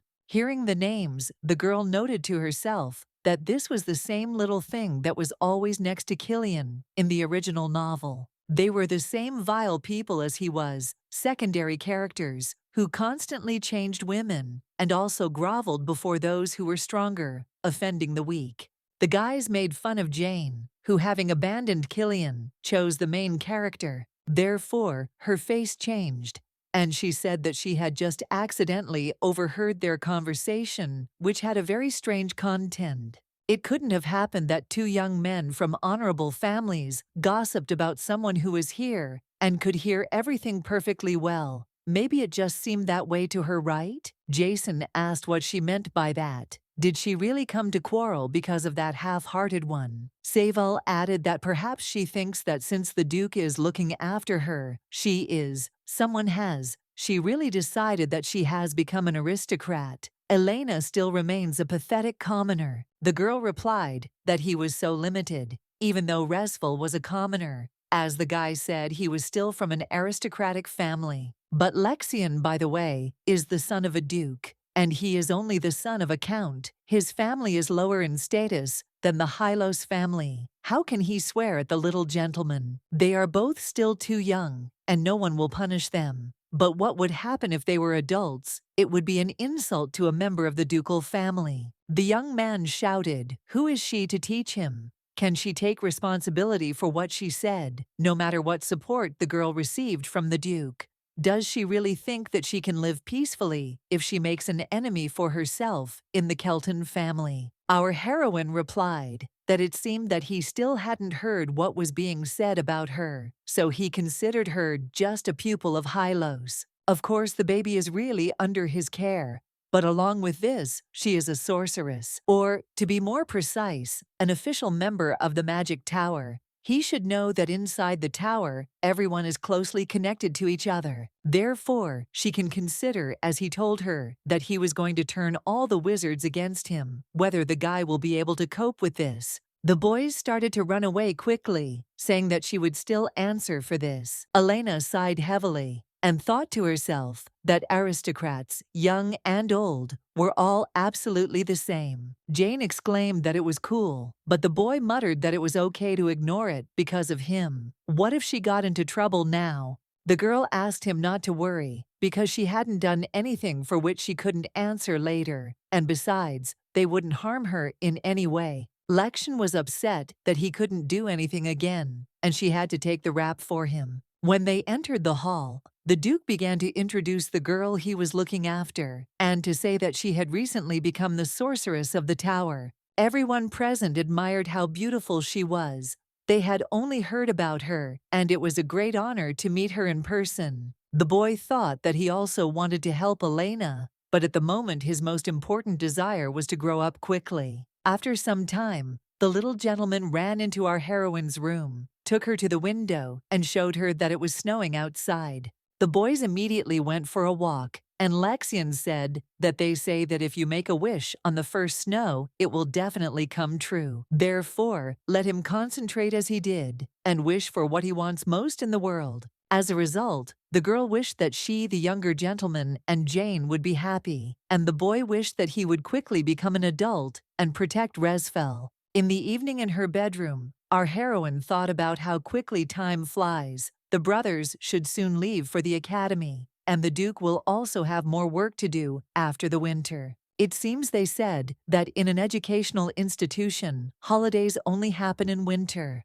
Of course, it will be easier for her if she doesn't see Killian, but she really doesn't want to say goodbye to Lexian. For the rest of the time, Elena was immersed in developing the recording artifact, but still could not complete even half of it, but still made progress. Still, she found time to have tea with the little gentleman. And Jane made a snowman, played snowballs, and generally spent her last minutes with Lexian. The maid asked what dress she would like to wear for the younger Hylos's birthday. Resful was thinking about what to give her child for his 10th birthday, since he already has everything, so it would be better to give him what would be most useful for him. The kid unpacked it and saw that there were various books on history, geography, military art, and thanked her. Elena replied that she was very glad that he liked it. The boy once again said a huge thank you to his little sister and added that he would cherish them like the apple of his eye. After drinking the medicine before going to bed, the girl thought she couldn't stand it. It was very hard because of the pain. But it's good that there is Rose. Suddenly, the spirit of the earth appeared, exclaiming that he missed his mistress very much. Our heroine began to get nervous that she didn't have any carrots.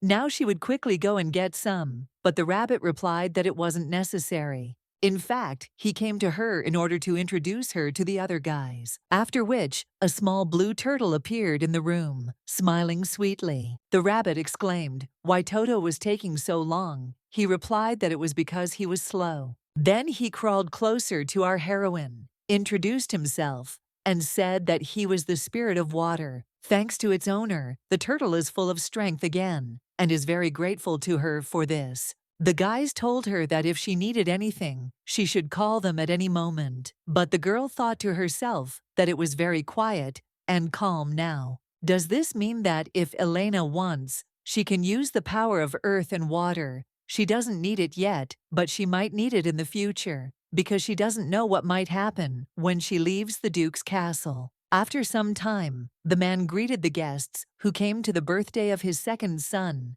and thanked them for sharing with them the joy of this event. The elder gentleman watched all this from the sidelines and was very angry. Various memories arose in his head. Father said that Lexian grasps everything on the fly and learns faster than his peers. But it's not just about the speed of learning. The boy learns the materials well and applies them perfectly in practice. Apparently, both sons took after him, since they are so smart. The teacher exclaimed that it was a great honor for him to teach such a capable young man as he. The eldest is a smart guy too, but Lexian will make his family shine like no other. Elena said that the heir of the Duke of Hylos calls his brother this and now resorts to violence. Jane stated that from now on he should not allow himself anything unnecessary and should not behave in such a way. All this was supposed to belong to the young man, not the younger brother. But his father told him in a threatening tone that there was no need to raise useless noise in his house. After the Duke was asked if Mr. Killian was his heir, the man replied that nothing had been decided yet, and the boy simply began to leave the room in silence. If only this little boy had not been there, everything could have been different. Meanwhile, our heroine wandered among the guests and looked for her friend who had disappeared somewhere. Then she saw that the girl was talking to Savel Kelton and Jason Houghton, and immediately thought that the guys had first pestered her, and now they had switched to Jane. After which, she approached them and exclaimed that it was so unexpected that they met again. Then she smiled and asked if they were adults. The guys answered that they were. The ceremony had just recently taken place. Elena replied that it was a pity, but according to the law of their empire, relations between adults and minors were prohibited, but they themselves should understand. When our heroine took Oswald away from these young men, she thanked her and noted that it turned out that she was still very far from her. Resful countered that she had started trying to get away from them before the girl even arrived, and Killian had refused too, so she was doing just fine. After which, she wondered where the birthday boy had gone, and began to look for him in the crowd, after which she saw that he was heading somewhere. It seemed strange to her that the elder brother was heading in the same direction as the little gentleman. At this time, the young man took a glass of champagne and was about to pour it on his brother's head, saying that people like him should not exist on earth. But suddenly, Elena materialized in front of him, and it turned out that all the liquid was poured on her, after which the girl stated that he was simply disgusting. Her friend immediately ran up to her and started asking if everything was okay with her. Our heroine replied that everything was fine. The father appeared next, first exclaiming why it was so noisy, but then adding that it seemed his son had forgotten what he had told him. After which he approached Raisfell, put his jacket on her, and told Jane to take the girl to her room. On the way, Oswald said that it was just amazing. She took the hit protecting Lexian. Our heroine replied that she did it because he was too young, and she felt sorry for him. The friend replied that Elena still did not tolerate injustice. By the way, she did not know that Mr. Killian was such a person. The guy seemed pushy and cruel to her, but she didn't think it was that bad. When they got to the door, the girl told Jane to go back into the hall. Nothing terrible had happened. They had just poured champagne on her. When Oswald tried to object, that Resfell would be left completely alone, our heroine replied that everything was indeed fine, and that she actually wanted to be alone. After some time, a little gentleman appeared in her bedroom, who was all in tears. When asked what happened, the boy replied that his sister suffered because of him, so why does she do this every time? Our heroine objected that she could not allow him to be bullied again. No one should suffer at all. The baby began to cry even more, and say that he was simply too small and could not yet stand up for himself and for her. Lexian thought to himself that he wanted to grow up quickly. Elena always saves him in difficult situations, and she was even doused with champagne because of him. He is small and weak, so he can't do anything. He is disgusted with himself. The boy wants to grow up quickly, become bigger than his brother, and defeat him, and he also really wants to protect his little sister. This was his only wish. He would like that, what he wished for, in the first snow to come true. At least one day, faster be more mature, he will be able to become a support for Raisfell. Meanwhile, the father told Killian that he dared to disobey him, and the boy asked for forgiveness for this. Is it really so hard not to create unnecessary problems? Why did he do it at all? Has envy taken hold of him so much that now he does not even adhere to his instructions? The young man asked for forgiveness and said that he was wrong and would not do it again. Let the Duke give him one more last chance.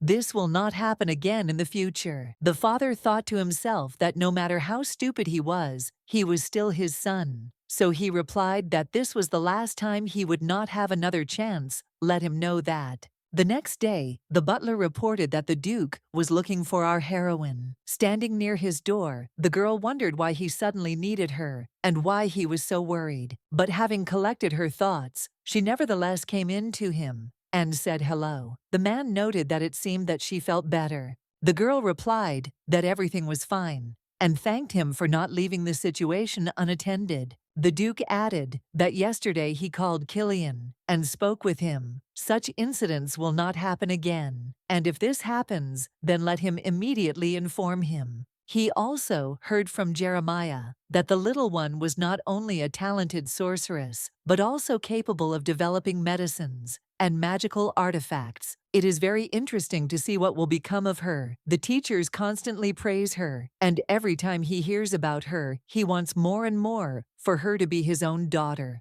When Elena said thank you and added that it was all thanks to him, the man laughed and replied that he had only supported her in her endeavors, and the baby had done the rest herself. Also, in the future, if she needs anything, then let her definitely tell him. Walking down the corridor to her room, our heroine met Killian and asked him why he had come at all. Quite unexpectedly, the young man bowed and asked her forgiveness. The guy came to say this: he is very ashamed of yesterday's incident. He really didn't do it on purpose. Elena replied that she forgives him, but to herself, she thought that only on the outside. After which, she added that there was no need to apologize only to her, because there was another person who suffered at his hands, and he didn't even have to name them. After some time, the maid informed Lexian that Mistress Elena had come to see him, but when he went out into the corridor, he saw not only her, but also his older brother.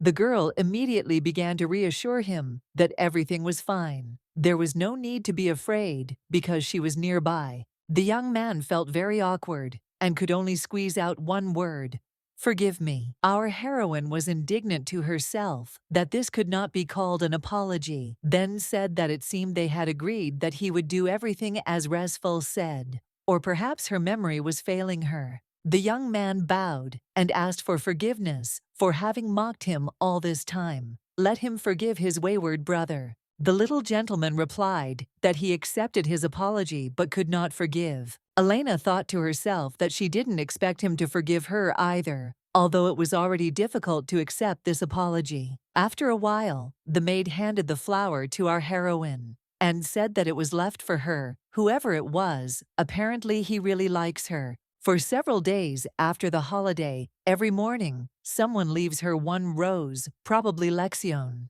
While handing the flower to the maid to dry, the little girl thought to herself that she didn't want to leave. Just like that, she needed to give something to the boy before leaving. "So I came to Jeremiah and asked what a magic stone is." The guy explained that it is created with the help of cleansing magic. The area of its application depends on the wishes of the magician. They are disposable, but they can be used to start a fire or make it rain. After which, he asked if she was in the final stage of producing the recording artifact and if she wanted to create a magic stone in parallel with it. Elena replied that she does not need fire or rain. She would like that, with the help of this stone, the person who gets it, in case of danger, would be surrounded by a protective barrier. Is this possible? The young man replied that it was possible. Then they would dedicate today's lesson to the creation of a magic stone. First, they needed to design a magic device by concentrating magic.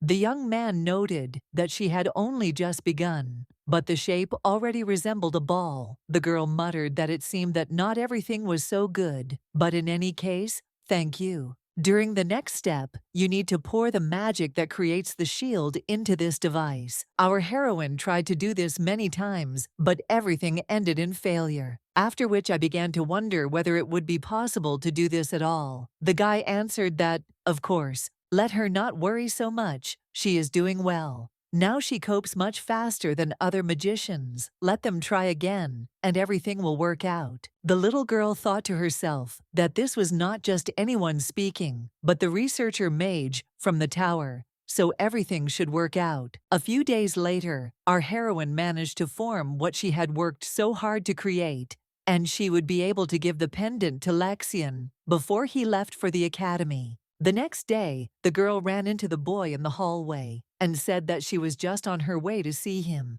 Elena noted to herself that he was so sweet that just a little bit more, and she would have told him not to go to the academy, but to live with her forever. Then she handed him the pendant and said that it was a gift she had made for him. The stone would build a barrier around him if he wanted to use it. When Lexian exclaimed that she really did it herself, Resfel replied that yes, she thought to herself that she really did it for several days and nights on end. The kid noted that the stone was the same color as her hair. She replied that it was because it contained her magic. The little gentleman replied that he liked it very much. It felt as if she was in a pendant. Then the boy kissed her on the cheek and thanked her with all his heart. While our heroine was at a loss, he quickly ran away. Elena laughed and thought to herself that how could a person be so charming? Suddenly, Killian's voice was heard noting that he had finally found her. Our heroine didn't understand why he was dressed like that and asked if the guy was going somewhere.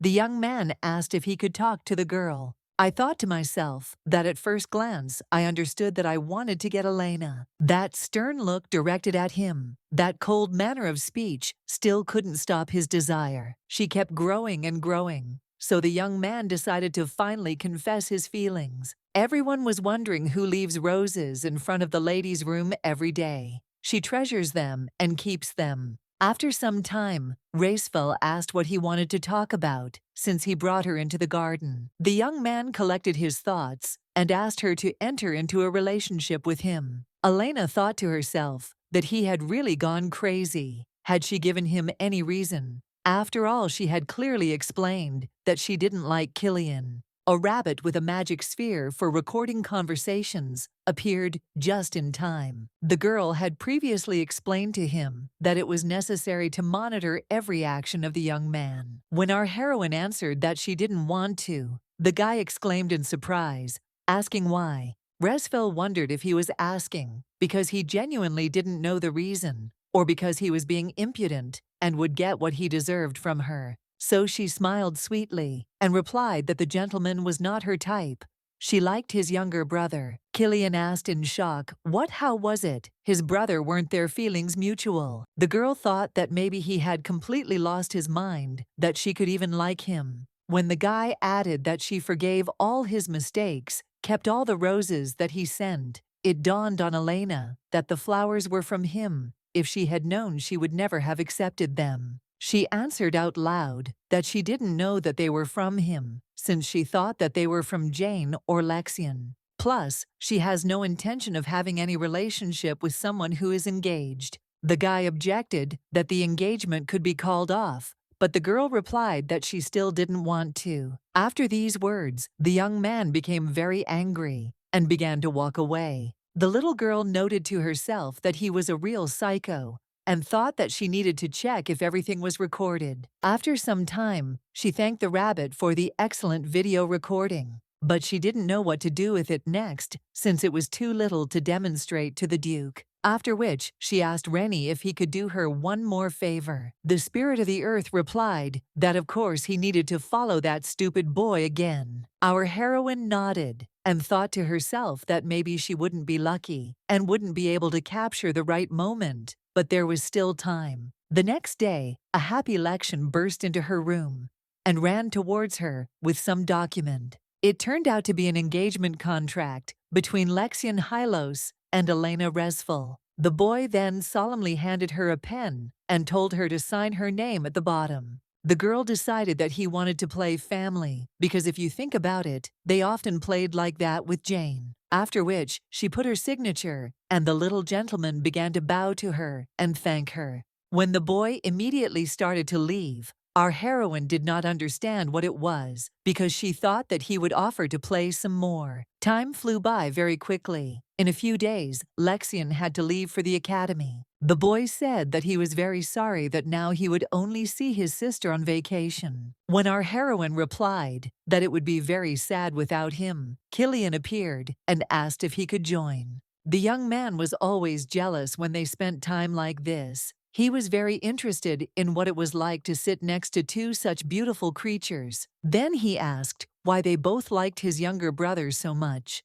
Elena replied that he was very kind. The guy objected that he was the same and much better. The girl asked her not to make fun of her and asked what kindness she was talking about. Killian is so kind that even his lordship apologized for his upbringing. The guy frowned and asked her to choose her words more carefully. Our heroine replied that she was the very essence of caution. Why is she doing this to him? We had such a nice tea party, and Elena is ruining everything. Resfel objected that it was nice until the gentleman came here. It is he who is muddying the waters. The young man banged his fists on the table and exclaimed, "Did she say everything?" The girl asked, was it unpleasant for him to hear something like that, or what? The guy replied that it would be difficult for him to control himself if she continued in the same spirit. Even for her, it was unforgivable to behave like that. Our heroine replied that she was telling the truth.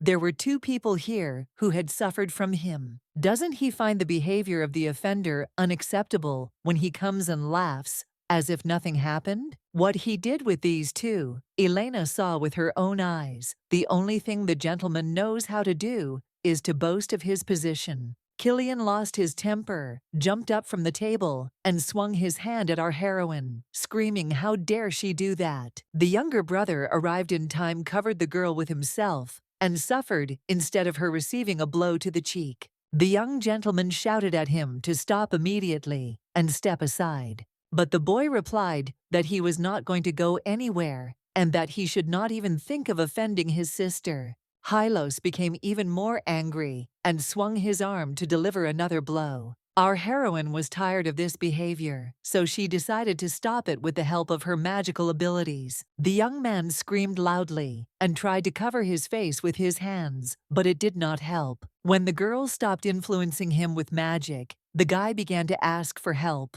as he was in a lot of pain. Our heroine wondered what she should do, since she didn't want to help at all. After which, she said how he could ask for help from a person whom he had just wanted to hit. And more than once, the young man always treated Lexian exactly as it would be to be in his place. And although no, compared to the boy, this is complete nonsense. As for him, the idea of suffering a little more, Killian began to beg for mercy and said that he was absolutely wrong. Elena replied that he had the wrong addressee. It was not she who needed to beg, but the one who was constantly suffering because of him. Suddenly, the boy touched her and said that she shouldn't get her hands dirty on him. Resfel thought to herself that because he decided to cover her up, he now had bruises on his face. She wouldn't just let it go. After some time, our heroine demonstrated to the Duke the behavior of his eldest son. The girl explained that she received this device when she visited the magic tower. She found it very interesting, so she carried it with her. And in the end, it turned out that this was recorded.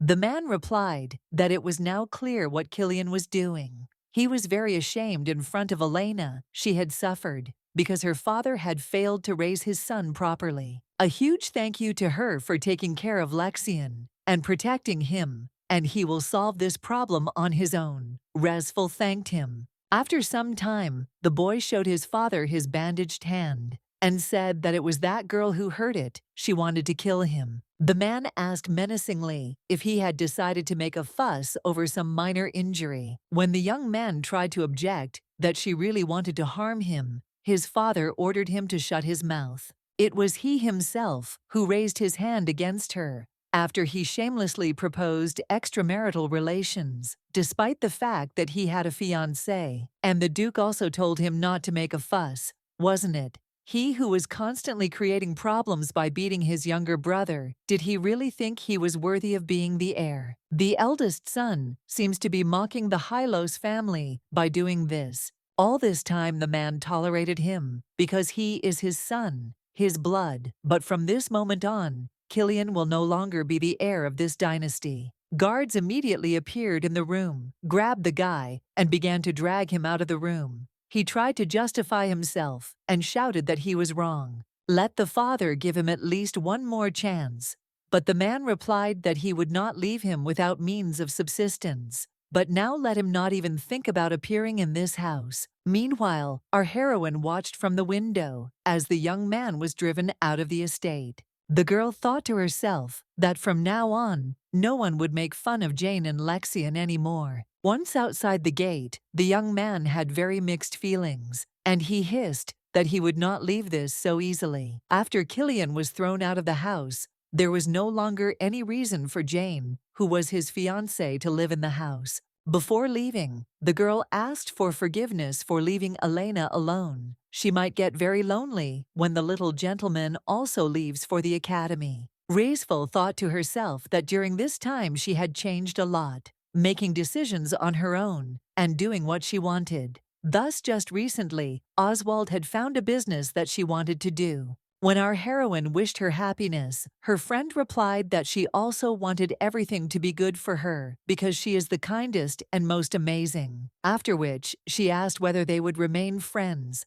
Despite the distance, Elena answered that of course, because they could write to each other. Then they hugged each other tightly, and Jane whispered in her ear that she should be happy wherever she was. Not even a couple of days had passed since her departure, and Lexian also had to leave for the academy. The girl told him to be careful and study hard. Our heroine didn't understand what to do next. She shook the plot. Well, having achieved the expulsion of Killian, Jane will live finding her happiness, and Lexian, having escaped from the shadow of her older brother, will be able to live in peace. Everyone will be able to live happily, freed from the shackles of the original. But why did she have such a feeling of regret in her soul? After some time, the Duke said that she was now the only one left in the estate, and she would have to spend time alone, whether this suited her. The girl replied that she was actually thinking about going to the magic tower. The man muttered that then he would have to prepare for her departure as well, after which he asked if she would like to become his adopted daughter.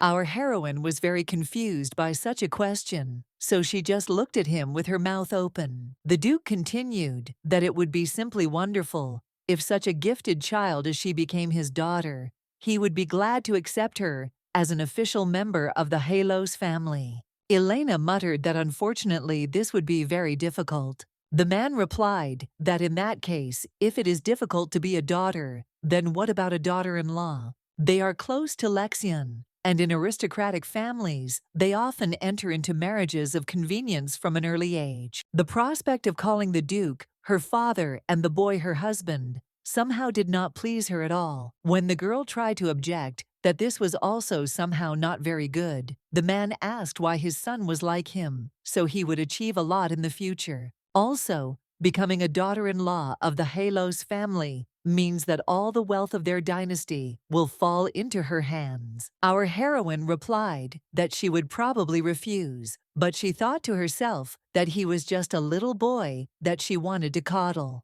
The Duke was upset and replied that since she herself did not want it, then okay, but still let her know if she suddenly changed her mind. But in any case, he would like to continue to take care of her until she comes of age. Her opinion, of course, has the highest priority. The man hopes that this place has become a home to which she can always return. Elena replied that yes, she would remain in this estate until she came of age. 2 years later, our heroine thought that she had to finish everything before winter came. She is a real tower sorceress who puts off everything until the last minute. Immediately after the research related to drugs comes practice, and she rested too much in the winter. At that time, she was having fun with Lexian, who had returned for winter break, so she did not study or do magic at all. The maid constantly had to justify herself to the teachers and come up with excuses as to where their mistress had gone. Suddenly, the voice of the little gentleman was heard, who stated that they had not seen their sister for a long time, and asked what she was doing. The girl replied that she had filmed a video for him, but that there was no need for that now, after which she asked how he ended up there, since it was summer now. Just don't say that he was expelled from the academy, or that he dropped out of it himself. The young man replied that he had come because he had some business to attend to. The boy came to his father and asked if he had the right to become the heir. The man replied that of course his blood also flows in his youngest son. If the baby demonstrates that he is worthy of this title, then he will assign it to them. Sometime later at dinner, Lexian said that he would like to go to war this time. Elena was taken aback that if he really does go there, it will happen even faster than in the original. The man noted that she seemed very surprised, but there was no need to worry. He was 11 years old when he first went to war. The people in their family were very strong. Lexian also said that there is no need to worry so much because it is a mere trifle. Literally the next day they were already seeing the boy off and wishing him good luck. The girl asked why all this was happening so hastily, why he had decided to do something like this without even consulting. The young man replied that he simply wanted to become an adult as soon as possible. Elena wondered if this had happened because she had changed the plot. The baby asked her for forgiveness for not being able to be there on her birthday, so he would congratulate her as soon as he returned. The girl handed him the pendant and said that she had been making it for several days in a row and that it would be able to protect him in the war, even if only once. Lexian put it on his neck and said that this was enough, thank her very much. After which, he added that it was time for him to set out on his journey and kissed her hand. Resfel said that he should return unharmed. Elena watched him go and thought that just as she couldn't change the fact that the guy had gone to war, his return in good health would also remain unchanged. After a long period of time, the young man stood on the monster he had defeated. The knights reported that they had eliminated absolutely everyone and had won the victory. The young man muttered that he would finally be able to see his sister because it was time to go back. There comes a day in everyone's life when from the moment they wake up, absolutely everything goes wrong. First, our heroine fell out of bed, then hit her head on the shelf and spilled water. Absolutely everything was not just in complete disarray, but it seemed as if troubles surrounded us from all sides. All the experiments that she had been continuously conducting for 3 months were lost. Someone destroyed everything, and with the most evil intentions. Jane asked who the criminal was. Elena answered that it was obvious she was constantly talking about him. The girl asked if it was really the one who was always arguing with her. This young man is like a jack of all trades, like an eyesore. The young man kept pestering her with the words, "Is it really possible that someone became a Tower scholar after just one success?" He can't believe that now the Tower selects magicians, not by their abilities, but by the amount of money they bring. It's already rotten. Since when has money alone become enough to decide anything in this place? My friend was indignant that this was also an indicator of her skills. Elena had already created so many medicines. How can anyone not like her? When she looks at her, the world seems to become more beautiful. Our heroine thanked her, and Oswald asked if she had answered him properly. Restful asked if Jane remembered that the girl specialized in collecting odds evidence. She handed him a recording artifact that she had left in the lab beforehand. So fortunately, the hidden data and samples were in order, and this self-confident guy was begging for forgiveness on his knees in front of her. Therefore, it seemed unnecessary to her to inflate the problem. She decided to feel sorry for him this time. When Jane asked, what if he did it next time? Elena answered that everything would be fine. He wouldn't do something like that again. Her friend was surprised why she was so sure of this, because he envied her. You never know what envy may make a man do, just like Killian, who envied Lexian. Our heroine replied that he had nowhere to go except the Tower. He himself realized this, so he would not do such things again. Well, and if he did, then she would bring everything to the attention of the Supreme Mage. Oswald stated that this meant that everything should be in perfect order. Then Elena asked if she could stay with her for the night. Her friend replied that of course then it would be necessary to ask the cook to prepare a whole feast. After her friend handed her a leaflet and asked if she had seen it, Resful thought that he was originally supposed to return in a year, but it would happen earlier than in the original. His first battle was at the age of 13. The war for territory that began 7 years ago was over in just 3 months. The Empire was able to conquer these lands as a result of the success of this fierce war. But the boy did not return to his homeland. This was not enough for him, since he believed that this was too little for him to ascend to the desired place. Because of the Emperor's greed, the war never stopped, and monsters emerged in every corner of the continent. The young man mercilessly destroyed everything in his path, and after 7 years, he received the title, the Noble Sword Souls, in the capital of the empire called Elysium. Everyone was whispering that it was interesting that he was as beautiful as they described him. They say that all the enemies fall when the guy comes. When they saw the knights, the women noted that they were simply magnificent. Were they all really that handsome? Then the young man they had all been waiting for appeared, and he was simply incredible. The girl exclaimed that she would definitely marry him when she grew up. Lexian informed his subordinates that he would miss the celebration, as he needed to go somewhere. After some time, the guy entered his sister's room, but she was not there. The master immediately asked the maid if she knew where Elena had gone. The maid reported that she left the Duke's house almost immediately after he left. The young man did not expect such a turn of events and was very upset. Then the young man sat down to reread the letters that our heroine had written to him. While he was fighting in heavy battles, Elena asked if everything was okay with him. If he was not forgetting to eat, she really hoped that problems like cold and hunger did not bother him on the battlefield. They say that no news is good news, so she is calm, despite the fact that he cannot answer her. But still, there are moments of longing for those letters that he wrote from the academy. Let him always be careful. Lexian ordered that from now on, letters from Elena should not be handed to him, but should be forwarded home.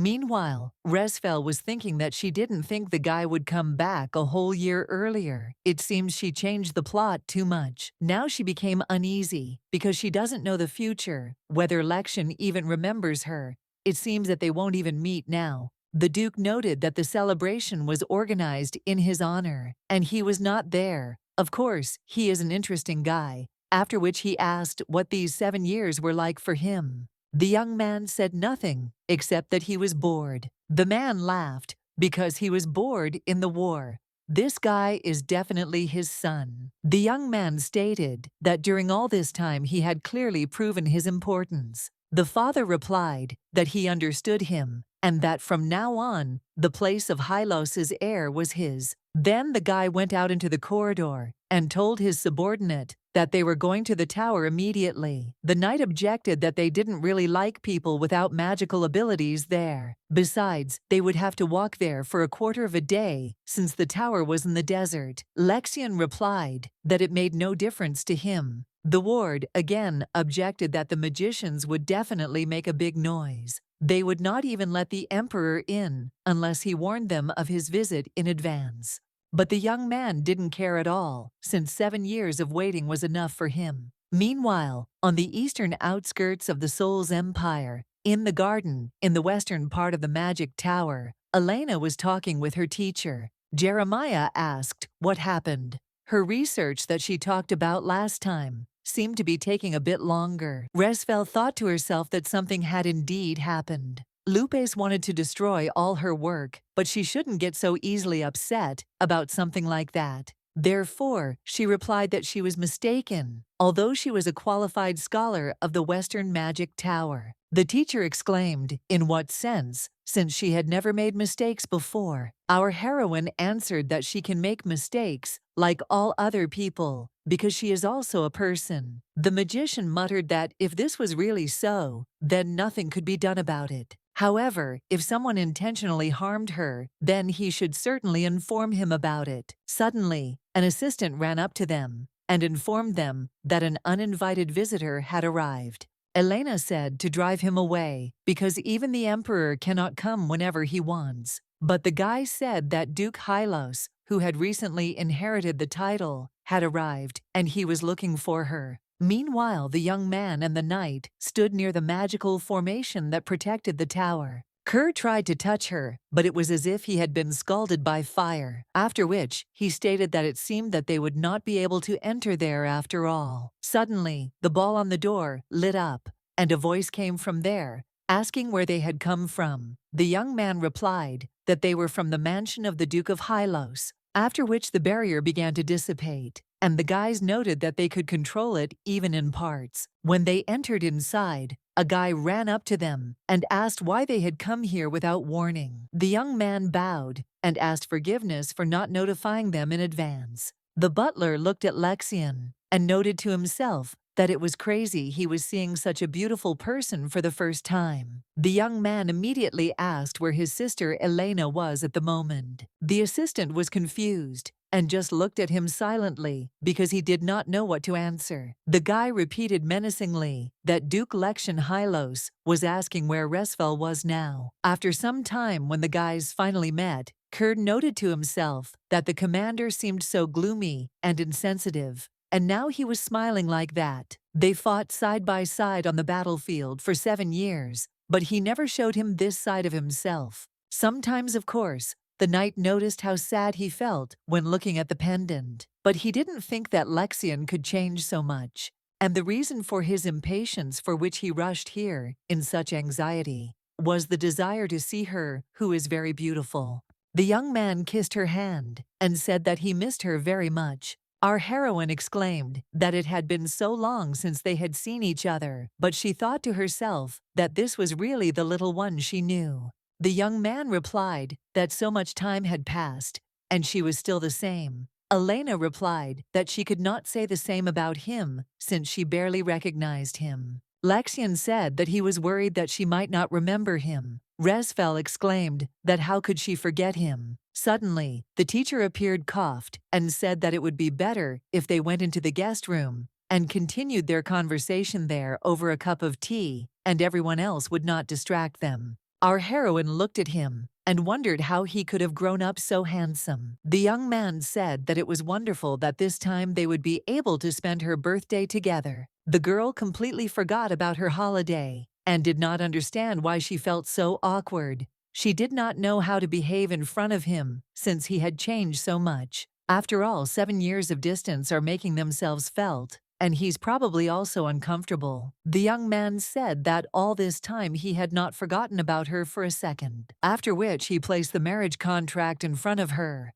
Elena did not expect that he still had it. The newly minted Duke looked her straight in the eyes and proposed to marry him. Reincarnated began to panic that maybe she had misheard it, or that he had gone completely crazy in this war. The young man added that he hoped that she would not say now that back then it was all just a childish joke. The girl thought to herself that it was hard to say now that all this was a joke, because he was looking at her so frighteningly. If we follow this piece of paper, then it turns out that they are engaged, should she now marry him, because of an agreement concluded in childhood. Then she imagined in her mind how she was saying goodbye to everyone and saying that she was marrying the Duke, so let them take care of the magic tower. The magicians had tears in their eyes. They asked to look in on them at least sometimes and be happy. In the palace, she will be surrounded by a crowd of servants who will ask a lot of questions about what curtains to hang, what menu to develop, and much more. When she finally has a free minute to return to her experiments, some problems will definitely arise that will need to be solved. And when she thinks that she has finished everything and decides to devote the day to her beloved self, she will be stopped and told that she cannot leave now. She never thought about marriage, and to marry a duke is scary to even imagine. Besides, marriage is one of the most important decisions in life. No matter how beautiful Lexian is, there is nothing you can do about it. Therefore, in her head there were only thoughts about how to refuse him correctly so that he would not be offended. Therefore, she replied that first she needed time to think about it since it was too unexpected. The young man was upset at first, but then he said that he understood everything and would give her the time she needed. After which he immediately began to leave, saying that he had urgent business. Our heroine was completely confused because he appeared so suddenly and immediately asked her to marry him. What was he even thinking about? The assistant exclaimed how she knew Duke Hylos. Elena replied that she simply owed something to his family in the past. When the young man asked if they were lovers, the girl was surprised that he had even assumed that. Therefore, she replied that nothing of the sort, and quickly began to run away in order to avoid awkward questions. On the way, everyone asked her who this handsome young man was, which put her in an awkward position. So she exclaimed that he was just a boy she knew in childhood. Already in her room, Restful was thinking about whether it really looked like they were a couple. She just took care of him when he was little. Why did Lexian even decide to do something like this? It seems she seduced him without even knowing it. Our heroine, of course, falls in love with everyone left and right, but not like this. Then she collected her thoughts and decided that marriage was not a game, so she would refuse. But suddenly there was a knock on the door and an announcement that Duke Hylos had arrived. Downstairs, the butler, looking at the huge pile of gifts, asked what it was all about. The young man replied that they were gifts. What was so unclear about that? And everything was also visible. Meanwhile, the girl decided to look from the second floor to see what all the noise was about. Lexian noticed her and started walking towards her, asking how Elena was doing. Having gone down, our heroine asked what all this was. Smiling sweetly, the guy replied that these were her gifts. Did his sister like them? Restful thought to herself that of course she liked them, but if she accepted them, she would have to give something in return. Therefore, since she decided to refuse, it was better not to accept them. But Lexian unexpectedly said that if she did not mind, he would like to see how and where Elena lives. The girl took him into the laboratory and said that there was nothing much to see there, but it was the place where she worked. It's a complete mess, as I haven't had time to clean up yet, but I hope that won't prevent me from looking around. I thought to myself that it seemed to be said that Lexian could control aura. Perhaps he was interested in similar magic. The young man asked what all these liquids in the flasks were for. The girl explained that this is a potion for improving memory. The effect is only for 1 day, of course, but the memory improves twice as much. And next to it was a translucent potion, which also had high efficiency. The guy ignored everything she said and simply looked at her attentively. Then the girl finally stopped and apologized for seeming to get a little carried away. Lexian replied that it was okay. He really enjoyed listening to her. Our heroine exclaimed that one cannot just say such things. And you can't smile so sweetly, either. She thought to herself that it was too dangerous for her heart. The young man leaned towards her and asked if she was shy. Elena panicked. How could she openly ask something like that? After which, she muttered that he was just so handsome, and noted to herself that at this rate, her face would soon become redder than a tomato. The young man took her hand, put it on his cheek, and said that if he was handsome, then let her look at him more. She could. The girl thought it was very dangerous to continue, so she turned away and told him that it was time to go. Elena needs to submit a report urgently, so she needs to do a little work. The young man noticed that her cheeks had turned red and replied that, well, then they would see each other later. When he left, Resful thought that it was simply crazy when he managed to mature so much. As Lexian walked down the corridor, the butler suddenly appeared and noted that he had found him. When the young man asked in bewilderment what it was, the guy explained that it was a portal. After some time, Elena thought that Hylos should have come to say goodbye, since he said that they would meet later, but he just went back without a word. She then noticed the portal and wondered why it was open right in front of her lab. They should only be in public places. What is this expensive thing doing in front of her room? Could it be that someone gave it to her for personal use, perhaps the supreme mage or a teacher? Although why would they do this besides the portal can only be used with the permission of its owner, and no one even notified her. I wonder where it leads.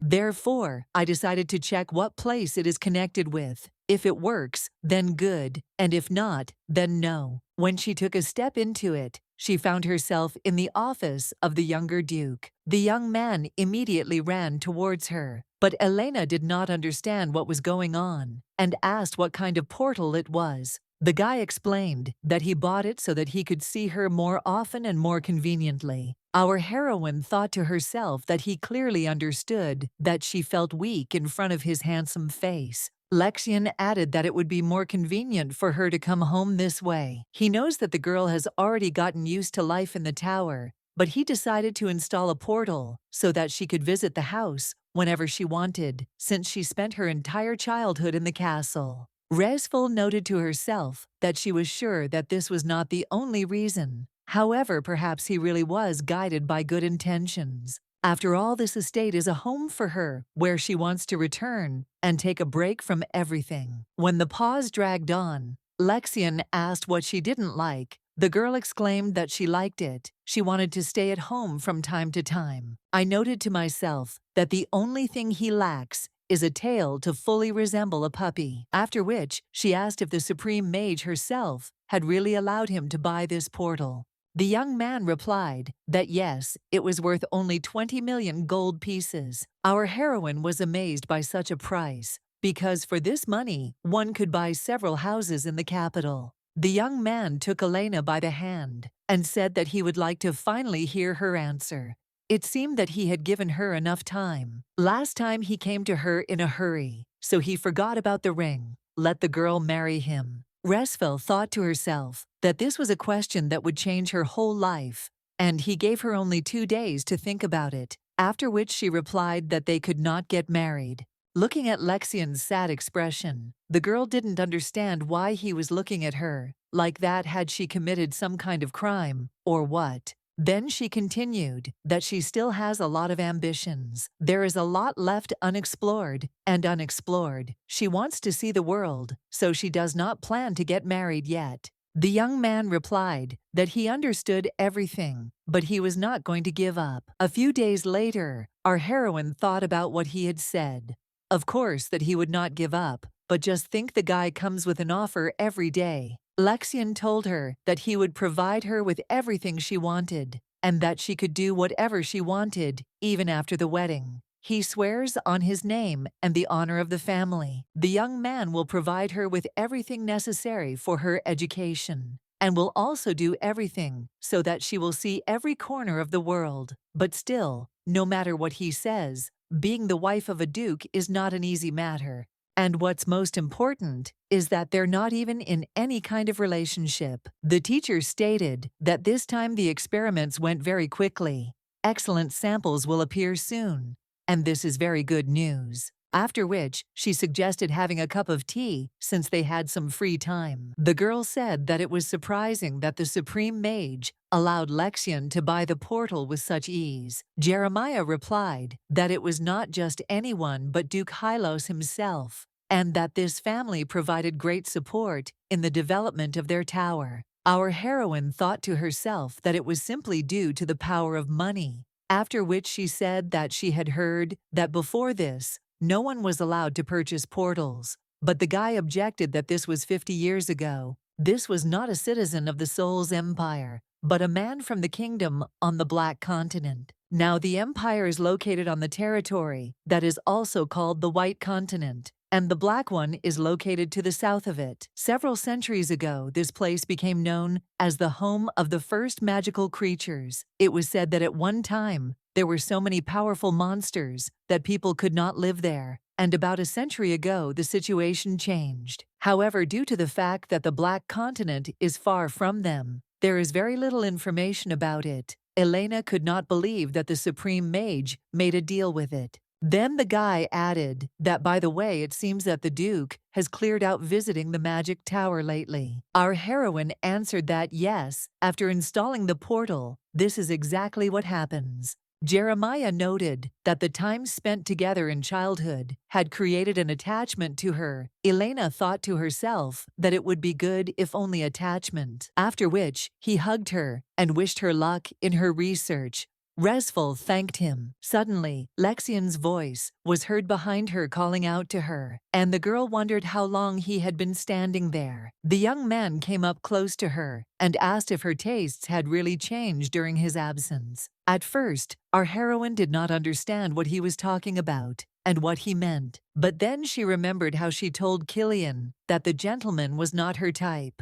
She liked his younger brother. The young man himself added that she had said in childhood that she liked him, and Elena wondered whether he had really decided that she now liked the teacher. Lexian came even closer to her and asked again if her tastes had changed, if she liked someone else. The girl suggested going inside and talking there since even the walls have ears. Then she took him into the bedroom, sat him down on the sofa, and handed him a cup of tea to calm him down. After which, she explained that Jeremiah is her teacher, whom she treats like family, and what he saw today is a common thing for them. Besides, he likes older girls, and now he has an unrequited love for one person. The young man asked what about her, whether our heroine was in love. When Elena replied that she didn't like older guys, Lexian smiled from ear to ear, as if he had won another war. After which, he clarified that it turns out he was still to her taste.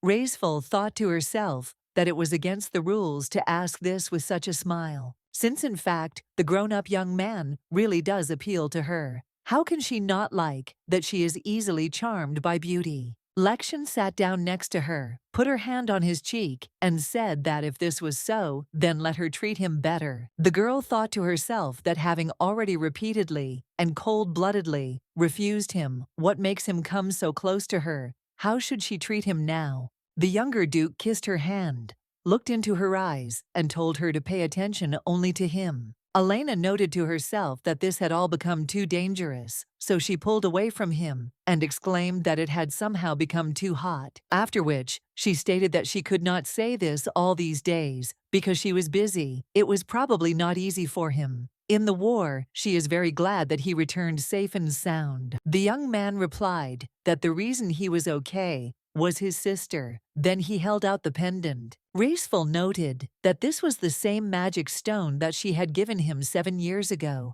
It seemed to her that he had changed so much since childhood. but it turns out that Lexian remained the same. Then the young man took her hand again and asked if she could be his friend. Kerr exclaimed in surprise. What did he just say? Could it really be that the commander had been following Elena for several days with a proposal of marriage? A few minutes ago, the young man asked if something had happened to the gentleman, since his face was not looking good today. He was very happy when Lexian suddenly spoke and finally decided to share his experiences with him. But what he heard shocked him, so he asked if he really thought he had acted appropriately. Noticing that Lexian had begun to glare at him, the assistant immediately asked for forgiveness and added that it had slipped out of frustration. After which, he said that it is clear that since childhood, he had looked only at her, and when he was at war, his feelings only grew. But how can he be sure that the lady feels the same? Even if that were the case, who would agree to get married just like that? You can't argue that the gentleman is very handsome and talented. Plus, he also became a duke, so there is a possibility of consent. However, Elena spent her childhood with him, and most likely perceives him as her younger brother, which is why she refused him. The young man objected that his sister said it was because she had too much ambition. Kerr replied that the reason may indeed be this, but he hears these words as a refusal, so as not to offend her little brother whom she cares for. In any case, since his feelings for her are unchanged, then let him start everything from the very beginning, with friendship and not with marriage. So, Lexian offered friendship to our heroine, and added that he had recently been too hasty when he spoke about marriage, so he would like to start everything from scratch. Our heroine answered that it was fine, but on one condition.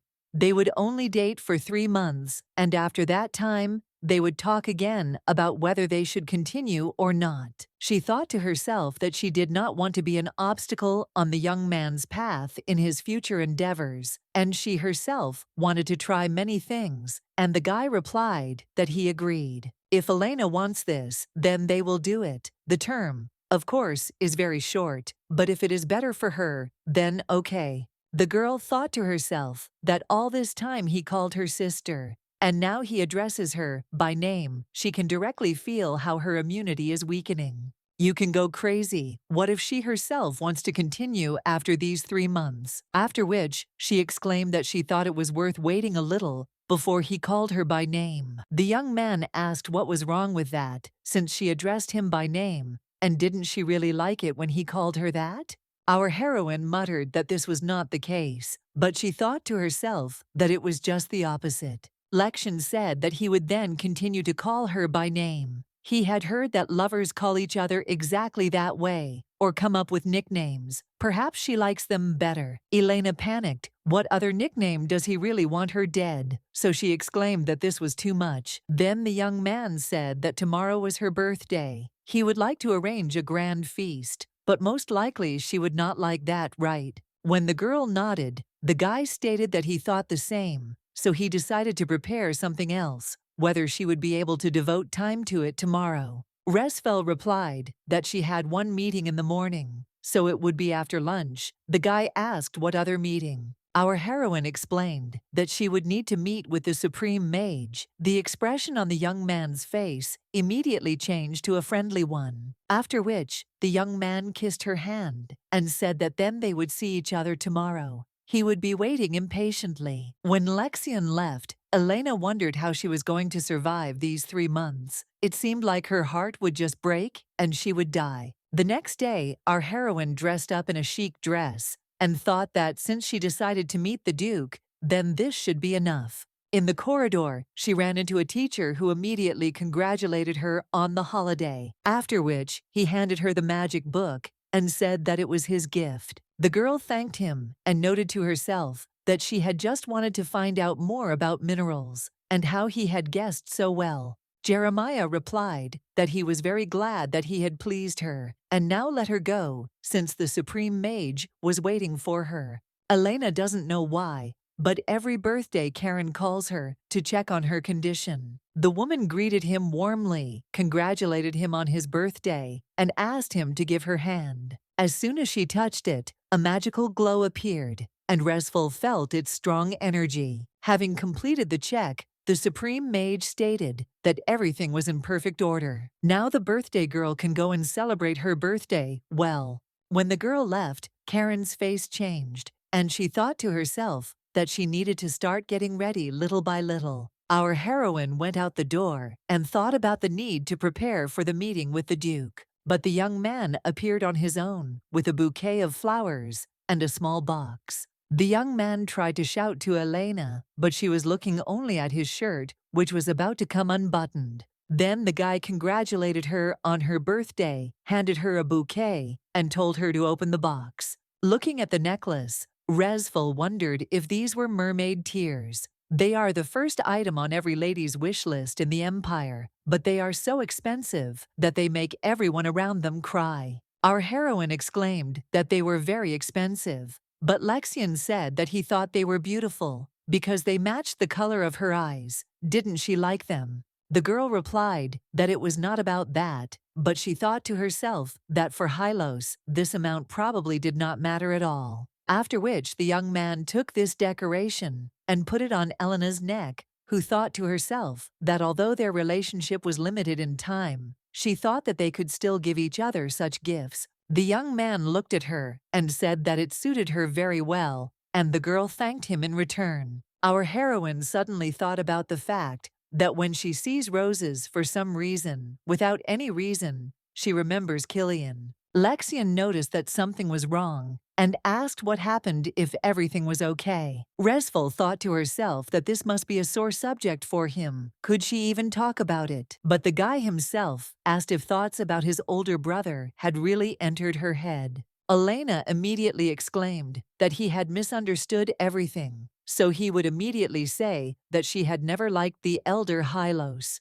Killian used to leave roses near her room. She thought it was a gift from Lexian, so she was very happy, but the guy got it all wrong. The young man replied that he had heard him confess his love to her when they were still children. That's why he gave her roses, but if she always remembers her older brother when she looks at them, he might go crazy with jealousy. That is why I prepared a bouquet of roses for her, so that from now on, just by looking at them, she would think of him. Then, overcome by the excitement of their first date, they completely forgot that there was a portal in the Hylos house and went off in a carriage. It was both joyful and awkward to see everyone after so long. The young man replied that it was good that he didn't throw a party. Thank you for her time today. Elena replied that it was nothing, but she thought to herself that her heart was beating just from looking at him. It seemed that she had completely gone crazy. The girl looked at him and could not believe that he was her lover. She was going to ignore it, but he seemed to attract her gaze.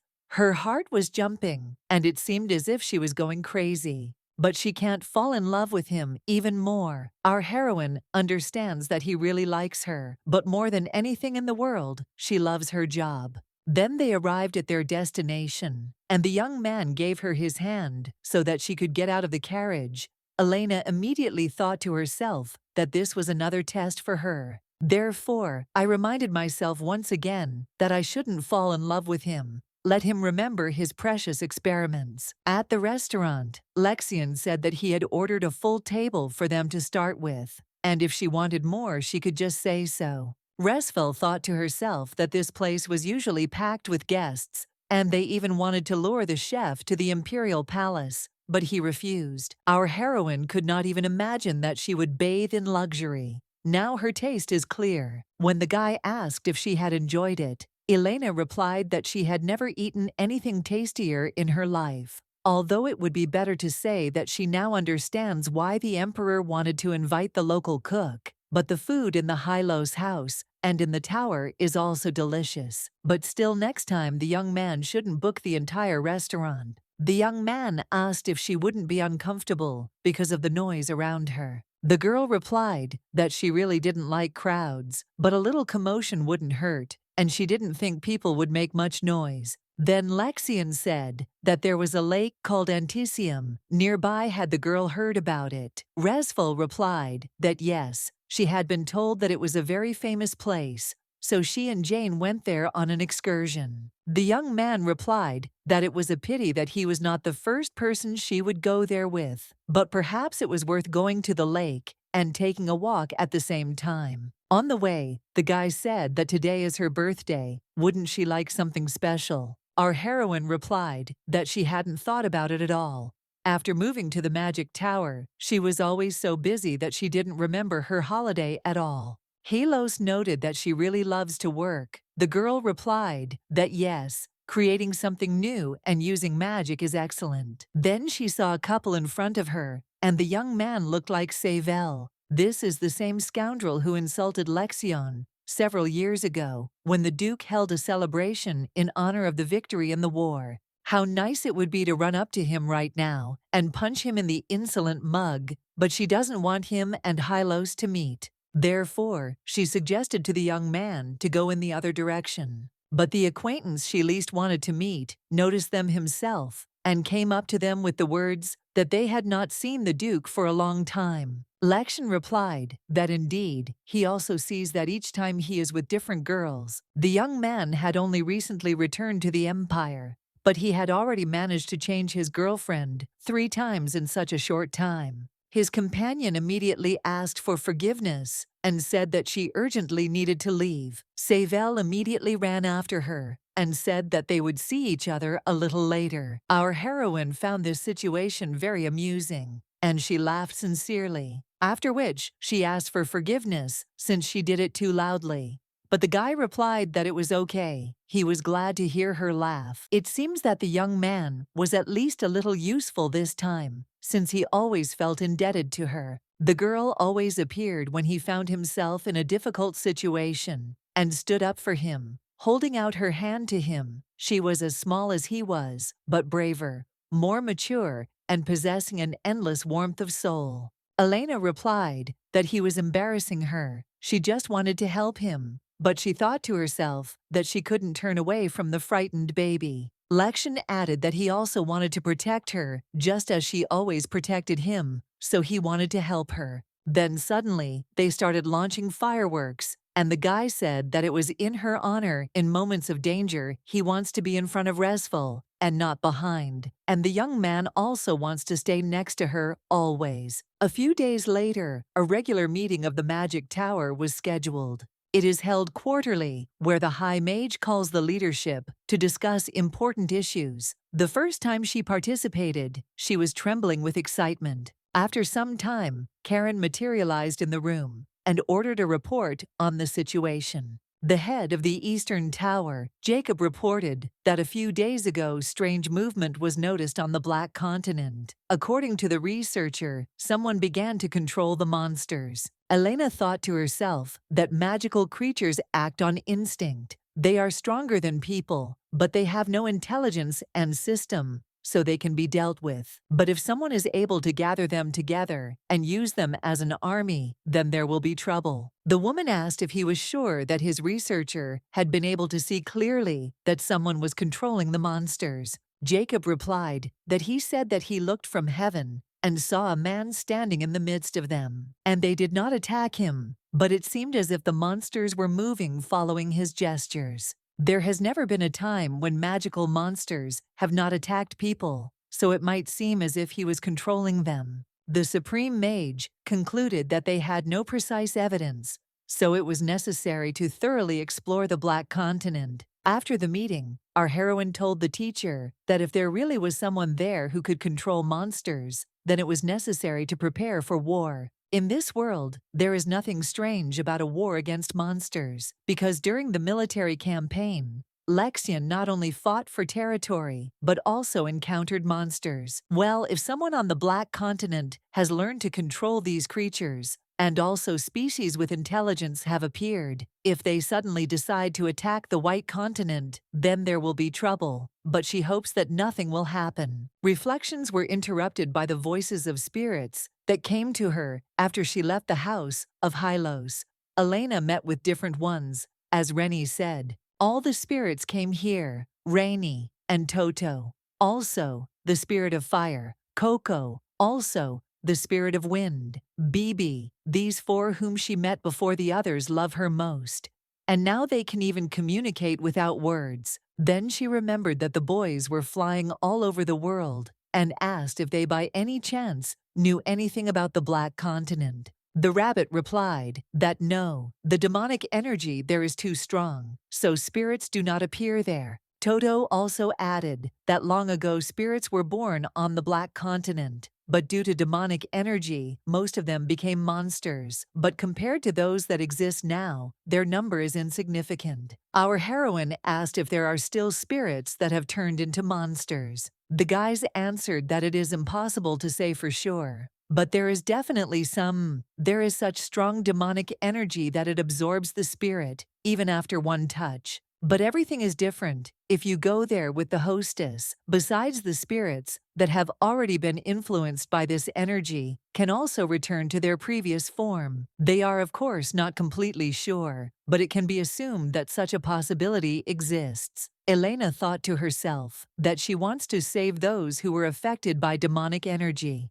Meanwhile, Karen was thinking about asking Jacob and his researchers to double-check everything, but she had a bad feeling. Suddenly, there was a loud ringing sound, and the woman noted that there was some problem with the portal. About 50 years ago, one of the kings on the Black Continent was sold a portal that was connected to this place. The reason she gave permission in the first place was in case the territory fell to the onslaught of monsters. There had to be some way to ask for help, so she couldn't refuse. However, it cannot be that in order to destroy something with the magic she has invested, it would take a power no less than her own. If indeed someone has appeared who can control monsters, and he has power equal to her, then the White Continent is in danger. The woman was angry and thought about what kind of person dared to provoke the supreme magician. Meanwhile, our heroine came to the library, and it would not be an exaggeration to say that this place contains books from all over the world. There are bookshelves there as tall as a 3-story building, a place so big you can get lost. Previously, Elena often got lost there and had not visited the old book archives for a long time. If all the old editions are collected there, then there should be information about the Black Continent. It would also be good to read about the spirit casters. But having learned about this library, the girl often came there, but there was no information about spirits anywhere. After some time, she finally managed to find a book about the Black Continent. It was said there that a man with strange abilities that were different from magical ones died in that place. He used a strange power, often looking into the void, talking to someone, and his abilities were closer to nature than to magic. And they called him a spirit caster. As a result, the strange man ended his life on the Black Continent. Restful has been looking for information about them since childhood, but no matter what book she took, there was no mention of them anywhere. Our heroine decided that it would be better to read about the Black Continent first. This area was once a place teeming with monsters, so people could not survive there. Exactly a century ago, some still managed to settle in that place, and they were the descendants of the spirit caster, namely, the children born to the younger sister of that man. Having found the bodies of their ancestors, they headed to the Black Continent in an attempt to find a safe place. However, the time of their stay on the continent increased, and eventually they settled there. Therefore, after many years, the whole kingdom began to flourish. But at the most interesting point, the story ended as the pages turned out to be empty. Our heroine couldn't believe that this was all. There had to be something else. But in the end, Restful was unable to find any more information. The current changes on the Black Continent, the past spirit summoner, and the kingdom founded by his ancestors. Is there a connection between these facts? In any case, most likely the portal of the Supreme Mage may be located in that place. If this is really so, then why did the woman give permission for this? She was told that Karen is over 400 years old.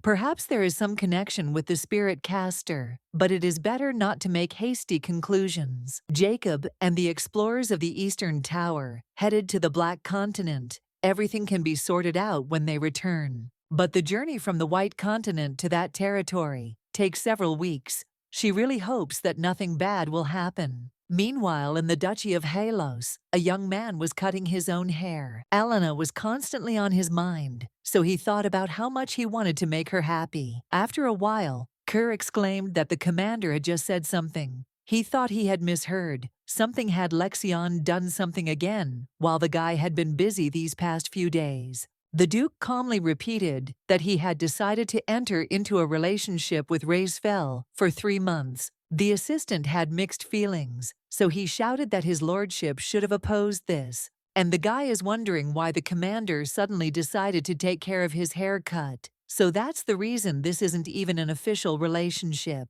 The young man replied that in any case he did not want to ignore Elena's opinion. The assistant thought to himself that perhaps this was even for the best. The lady had a lot of work, and she was the person who had not accepted the Duke's proposal of marriage. And perhaps she would refuse him more gently later. For a girl like this, accepting a temporary relationship is already a great achievement. After which the young man said that then during this time he must give it his all. Since this is how it turned out, the guy should do everything possible so that she cannot retreat from his charm. The young man replied that he was just about to act according to this plan. Meanwhile, at the Oswald estate, Jane was delighted that Mr. Lexian had proposed to her friend. What did she do? The girl hopes that she agreed, but our heroine replied that she refused. To the surprised question why Elena answered that she herself knows what she likes to work most of all. If she marries Hylos and becomes a duchess, it will be difficult for her to continue the life of a magician.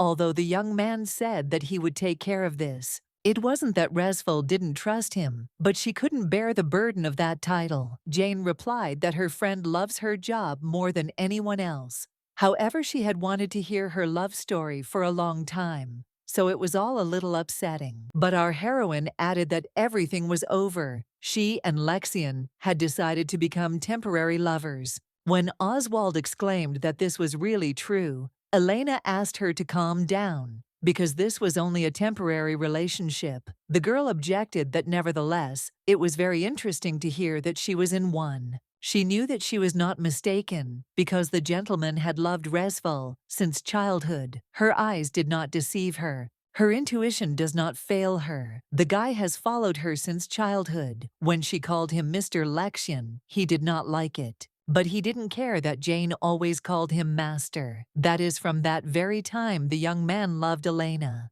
Our heroine was very surprised and asked if this could really happen. The friend replied that of course, Lexian had returned to the Empire, and they said that not only the ladies of the world wanted to get it, but also the imperial family. It's just an incredible love story that this boy from childhood has tender feelings for her. In fact, there was no such thing that Resfel did not think about this. The young man always followed her and still kept to himself that promise that was written as a joke. Did he really love her from that very time? That is why I proposed and intended to enter into a romantic relationship. Our heroine began to slowly realize that the young man had really loved her all this time. The friend exclaimed that she was very glad to see Elena in such a light, because her happiness could not help but make her happy. Of course, it's interesting to see how hard she works, and that she enjoys it very much, but sometimes she would like to see Resfel tremble. Jane was afraid that she would be the only one who boasted about her love relationships. Her friend was always happy for her. As for herself, it's very good that she now has such an opportunity. Suddenly, a maid ran up to them and, out of breath, announced that the imperial family's carriage was heading there. A little earlier, it was reported in the imperial palace that the appointed Duke of Lexian Hylos, after the postponement of the victory banquet, first went to the magic tower. He was also recently in a restaurant in the capital, at a personal meeting with Elena Resfel, a magician supported by his family. Terekin Soles, who is the emperor, exclaimed, "What kind of personal meeting does it mean, as between a man and a woman?" The guy replied that it was said that he rented Lake Santisium and set off fireworks. Obviously, they are in a romantic relationship. The man noted to himself that if the duchy made a mage its mistress, it would pose a huge threat to the imperial family. I really wish that this information turned out to be false, after which I ordered the secretary to call the second Prince Aster. The girls thought to themselves that the imperial family seemed to have no etiquette at all. The second prince is a real womanizer and a fool whom even the emperor gave up on why would such a man need to go to the county of Oswald. A young man approached them and said it was nice to meet them. His name was Aster. Grimacing, our heroine replied that the feeling was mutual and also introduced herself. The young man noted that he was a happy man since he came here specifically to meet her. Elena didn't like that he ignored Jane's greeting, and she didn't understand what he wanted from her. It is almost never the case that members of the imperial family come to the nobles themselves to pay a personal visit. There must be a very good reason. The guy said that since the magic tower refused even their dynasty, he thought that he could meet her by coming here. It must have been fate itself that they met in this place. Our heroine thought to herself, what kind of idiocy is this? It turns out he used her friend just for the sake of meeting her. After which, she said that since he had acted so meanly towards the Oswald family in order to meet with her, then what business did he have with her? The guy replied that he didn't want to offend anyone, he just dreamed of seeing Elena, and there were many obstacles on the way, and he thought to himself that usually girls tremble just seeing his smile. But what's wrong with this girl? But naturally, although it was a temporary relationship, Elena's partner was one of the few handsome men in the Empire, and according to the original plot, her lover was the main character Hayes. Aster decided that he needed to get out his secret weapon and said that he came because he really wanted to talk to Resful. He would really like to become at least a little closer, but he thought to himself that there was not a single girl who would not succumb to such a pitiful manner. In his imagination, Jane and Elena immediately swam and were ready for anything. But the reality turned out to be different. Our heroine replied that she didn't really want to get closer to him. The guy didn't understand how this was possible. Why wasn't it she who didn't want to get closer to him? It couldn't be. After all, he was the prince of the empire and such a handsome man, and much better than Lexian. The girl added that the young man was not at all to her taste, and therefore was not interesting. I noted to myself that this was an effective remedy against Killian, so I can try it on sales as well. When asked what it meant not to her taste, Elena replied that it meant that she could not get close to him, therefore in that case, she would take her leave. Leaving the young man in complete confusion, the girls turned around and walked away. On the way, our heroine said that, of course, she knew that the second prince was not a particularly pleasant person, but not to such an extent. She thought to herself that it seemed like the emperor was on edge right now, because she and Lexian were an alliance of the two most dangerous people in the empire. However, the prince dares to ignore and use. Jane Aster is really unpleasant to her, and her friend muttered that Solas seems to be interested in her. Elena replied that this was a way to keep the Hylos duchies under control, because the imperial family was always afraid of them. Oswald noted that in that case, they knew that she had been seeing Lexian a lot lately. Our heroine replied that yes, that is exactly why the second prince came. They want to break off her relationship with the young man. Elena thought that it was obvious that that narrow-minded man had only relied on his appearance when he seduced her, but that was simply ridiculous, since he was not fit to hold a candle to Hylos. It is obvious that the second prince has suffered disgrace, but will not be able to complain to the emperor. He is like a discarded pawn. Since he is not the heir, the emperor probably does not have high hopes, so such rudeness is quite forgivable. In addition, the girl is the main researcher of the magic tower, and he was the first to look down on her friend. What else could one expect from members of the imperial family? While Elena was taking a bath, she was informed that the second prince had left the Oswald mansion. In this castle, she had her own bedroom, with a huge bathroom and an extensive wardrobe. After some time, Jane looked in on her and said that Hayes had arrived. This guy was the main character in the original story and is the current Marquis of Crete. Our heroine immediately said that she wished her a good time and that they would see each other a little later. But her friend objected that she wanted to have dinner with her. So how about we all go together? Thanks to the girl, this was not their first meeting. They had already seen each other several times and greeted each other. So after thinking a little, Elena replied that, why not, she was not against it. Oswald added that Hayes actually brought a friend, so it would be a little awkward. Restful asked in surprise what other friend. Jane answered that it was the Marchioness Leater Hasnell. Elena hasn't seen him, but she knows his name. A minor character who gave love advice to the main character. He is not a womanizer, but was very popular among the ladies. Noticing that the girl was thinking about something, Oswald said that if she was uncomfortable, she didn't have to go. But our heroine exclaimed that this was absolutely not true.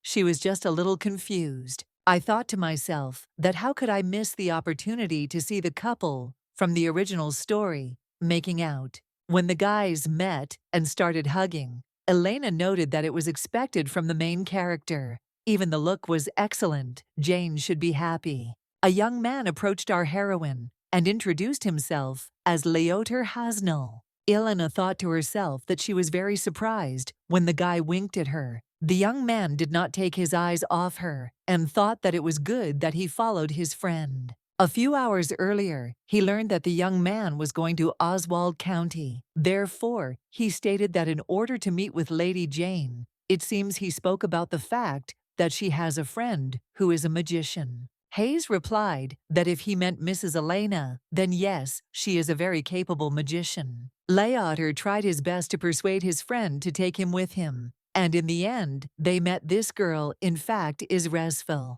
She has a beautiful appearance, an elegant aristocratic posture, and a very sweet voice. Finally, the day came when the young man could experience such feelings. Our heroine sat at a barbecue party, watching her friend and her lover. Hayes fed her, and the girl became embarrassed and said that they were not alone. When the young man turned to her abruptly, Elena was a little frightened by the surprise, but asked what Marquise Hasnell wanted to say. The young man objected that she could address him as informally as she did others. Resfel replied that if he himself was comfortable with it, then of course. The young man added that he had heard that she was a sorceress and that it was simply amazing. Elena thought to herself that after getting into the magic tower, everyone she met at work reacted exactly like that she was an amazing magician. To be honest, she was already tired of hearing praise so often. So she answered, "Thank you," with a displeased expression on her face. Suddenly, the Marquise asked if she was in a relationship with someone by chance. Resfel was taken aback by this question and thought to herself that she simply thought he was drunk because his cheeks were red, the guy was stuttering, and he was breathing heavily. In fact, our heroine was weak in romance, knowing nothing but research. However, Leater actively expressed his feelings and eventually achieved that Elena, who was indifferent to the relationship, also understood it. After which the girl replied that yes, there is someone with whom she is in a romantic relationship. The young man thought to himself, why is he surprised at all? Isn't it natural? Did he really think that he would be the only one who fell for such a beautiful lady? Resfel thought that even though this was only a 3-month relationship, they were lovers anyway, so she asked for forgiveness. Leater replied that she didn't need to apologize to him. She was just a little sorry that he was late, after which he asked if they were engaged. The girl muttered that no, but to herself, she thought that there was a marriage contract, but it was concluded with a childhood friend. Besides, their relationship could end in 3 months, and they would end up being temporary lovers, so she answered honestly. The young man immediately blossomed and replied that he was glad to hear it, which meant he still had a chance. Elena had some kind of disgusting feeling inside, but it seemed like she wasn't cheating, so she thought that she didn't have to worry about it. After some time, Lexian appeared at the estate, and Jane noted that they had not seen each other for a long time. Upon seeing him, our heroine was very surprised and wondered what the Duke was doing here. A friend asked him how he had come to see her and whether he had really come to see Resfel. The young man replied that yes, he had heard that the girl was in Oswald County, so he had come to visit the two of them. When our heroine collected her thoughts and approached them, the young man said that he was very glad to see Elena. Jane noted to herself that he called her by name. They like each other, but still are only in a temporary relationship. How sad. But if we talk about Mr. Lexian, then temporary relations may well develop into ordinary ones. So she smiled slyly and said that since they were all gathered together, why don't they have some tea? Half an hour ago, a friend exclaimed that they needed to get ready, so let her wait a little. The young man was walking and thinking that Elena seemed surprised by his sudden visit. It was very cute, even if her red hair is disheveled. Even if she is in simple clothes, she still remains herself. But suddenly, he heard voices discussing Mrs. Resfell and saying that she was cool. The young man realized that this was a conversation between two maids in the laundry. This place was several dozen meters away from the guy, but Lexian was a sword master and could use aura. One of the maids exclaimed that she was very cool at this age. She was already the main researcher of the magic tower. Another one picked up that she was also good-looking. Seeing her with Mrs. Jane, it made one's eyes happy. The guy thought to himself that, of course, this is not why he became a swordmaster, but he wanted to listen. Suddenly, one of the girls said that she was so amazing. Maybe that's why the second prince and the marquis fell in love with her. A representative of the imperial family arrived and said that he wanted to get closer to the lady. Leater also tries in every possible way to attract the attention of our heroine. Lexian was already starting to get angry that these two were confessing their feelings to her. After all, how dare they even approach her while he was not around? But the maid added that she flatly refused them, saying that they were not her type. Elena also answered positively to the Marquise's question about whether she had a lover. After some time, Jane exclaimed that everything was ready and that the Duke should quickly come to them. After tea, the boys said goodbye to Oswald and agreed to meet again soon. Just as our heroine was thinking about going to the shopping district, Lexian asked if she was going there. If you want to use the portal, wouldn't it be better to go to the Halos estate? Resfell thought to herself that the portal in the shopping district was connected to the garden of the magic tower. She usually moved like this. If you go into the portal of the mansion, you can go straight to the laboratory. So this method is also not bad. On the way in the carriage, she noticed that the awkwardness that the girl had already forgotten had reappeared. Suddenly, the guy said that before tea, he was walking in the garden and accidentally overheard the maids talking. They were talking about how yesterday, two men wanted to get closer to her. Elena panicked that the inevitable had finally overtaken her and exclaimed that it was not what he thought. She told them that she already had a lover. Lexian recalled that the maids were wondering who her lover was, and they suggested that it was Duke Hylos, since the two of them had been friends since childhood, and today he had just arrived. It turns out that Elena herself said that he is her lover, she herself personally. But suddenly, the girl added that in fact, the Marquis asked if she was engaged. The girl answered that this was not so, since they were in fact not engaged. The young man suddenly darkened, and our heroine managed to notice it. But he immediately collected his thoughts and replied that it was nothing to worry about. Right now, they only had a temporary relationship, and since it was true, everything was fine. In reality, everything was not okay. He pretended that everything was okay because of Elena's worries about him. It must have just been uncomfortable for her to hide it. It's not that the guy didn't expect such a situation, because she's a very attractive girl, so it's inevitable that some bugs would flock to her. But who is the Marquis Hasnell? It is necessary to find out in order to understand what he is. But it's already a good sign that Resfell is worried about him when it comes to other men. It seems she herself doesn't know yet, but it's okay, they still have enough time.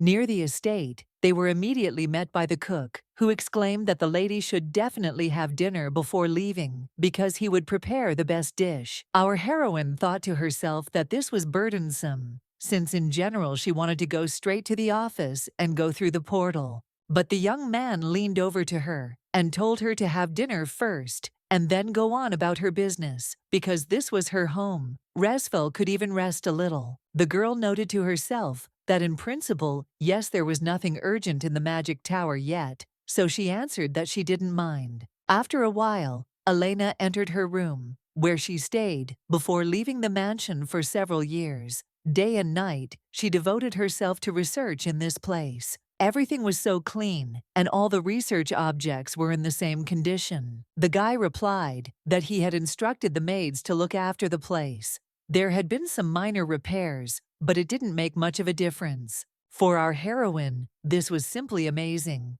So memories came flooding back. How little Lexian often came to her and told her that he had asked her not to call him Lord. The Duke looked at her and was so happy that she was here again, in the place where they had grown up together. Elena thought that since she had come after a long time, she might as well stay the night, so she asked if she could sleep here. When the young man suddenly blushed, our heroine at first did not understand what was wrong with him. Had she really said something wrong? After which, she exclaimed that she was just staying overnight. Let him forgive her, since she expressed herself strangely. Lexian objected that it was not worth it. It was his mistake. He had misunderstood everything. After which, he said that she could stay in the mansion as long as she wanted, and at any time. Then the Duke added that it was time for him to go, and that she should have a good rest. Our heroine did not understand what was happening to her.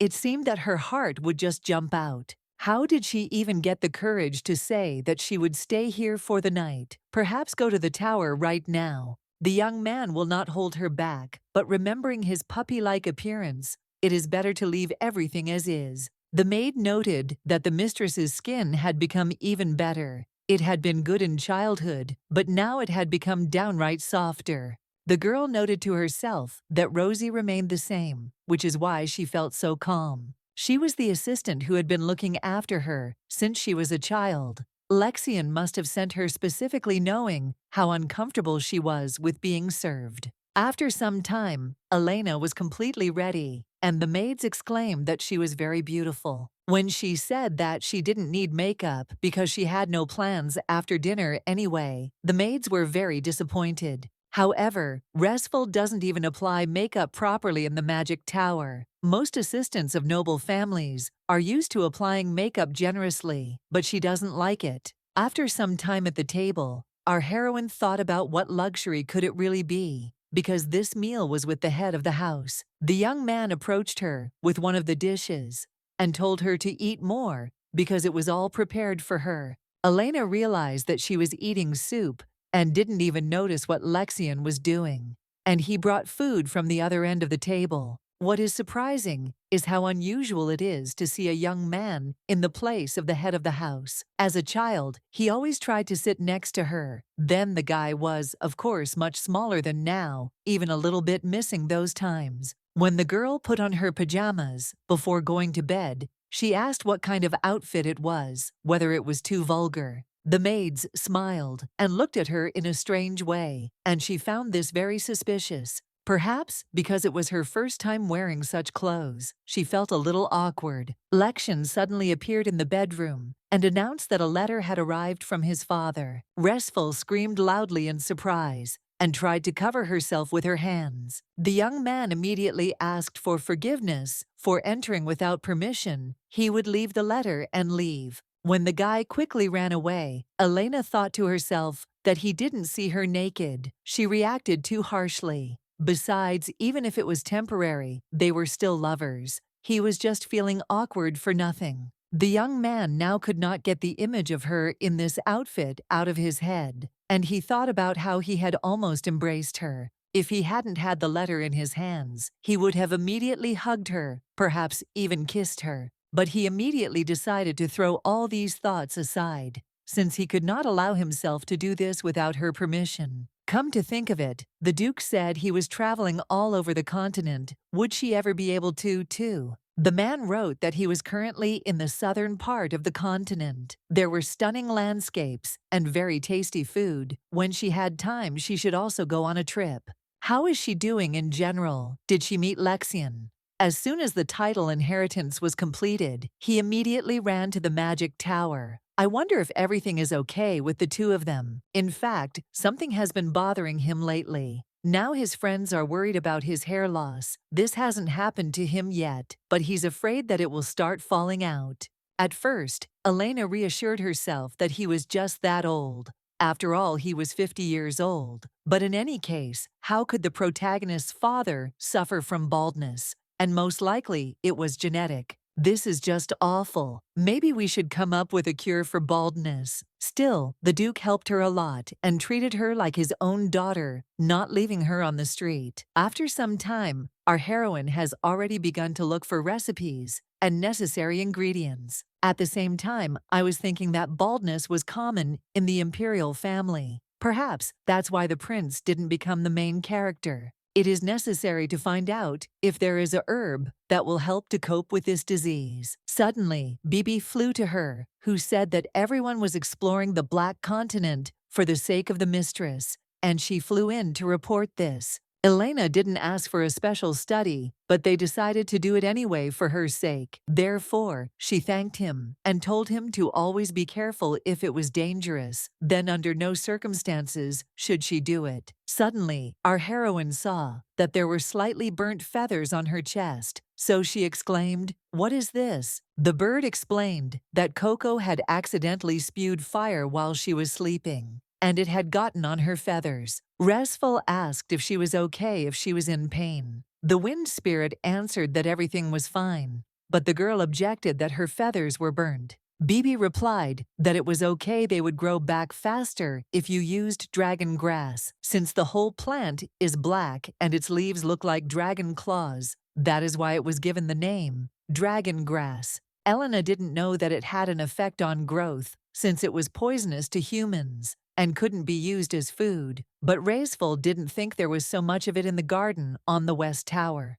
It is necessary to collect everything as soon as possible and use it for research. But there is one thing. Even if it has medicinal properties, it is still poisonous. And to use it as an elixir, the poison must be removed. Then she ran into the teacher, who asked where she had gone. The girl replied that she had looked into the garden for a short while. Noticing that she had dragon grass in her hands, the guy asked where she was going to use it. Elena replied that she wanted to develop a cure for baldness from it. The young man asked how she knew it would help. Our heroine muttered that she had read in an old book the writing was badly damaged, so it was difficult to fully understand everything. Jeremiah replied that he understood everything and that he would eagerly await the medicine she would create. Resfel thanked him and said that there was one problem: it was necessary to get rid of the poison in the dragon grass. If there was research on this, then it would be possible to significantly reduce the time. It dawned on the young man that Jacob had recently studied this plant, and the materials were probably in his office.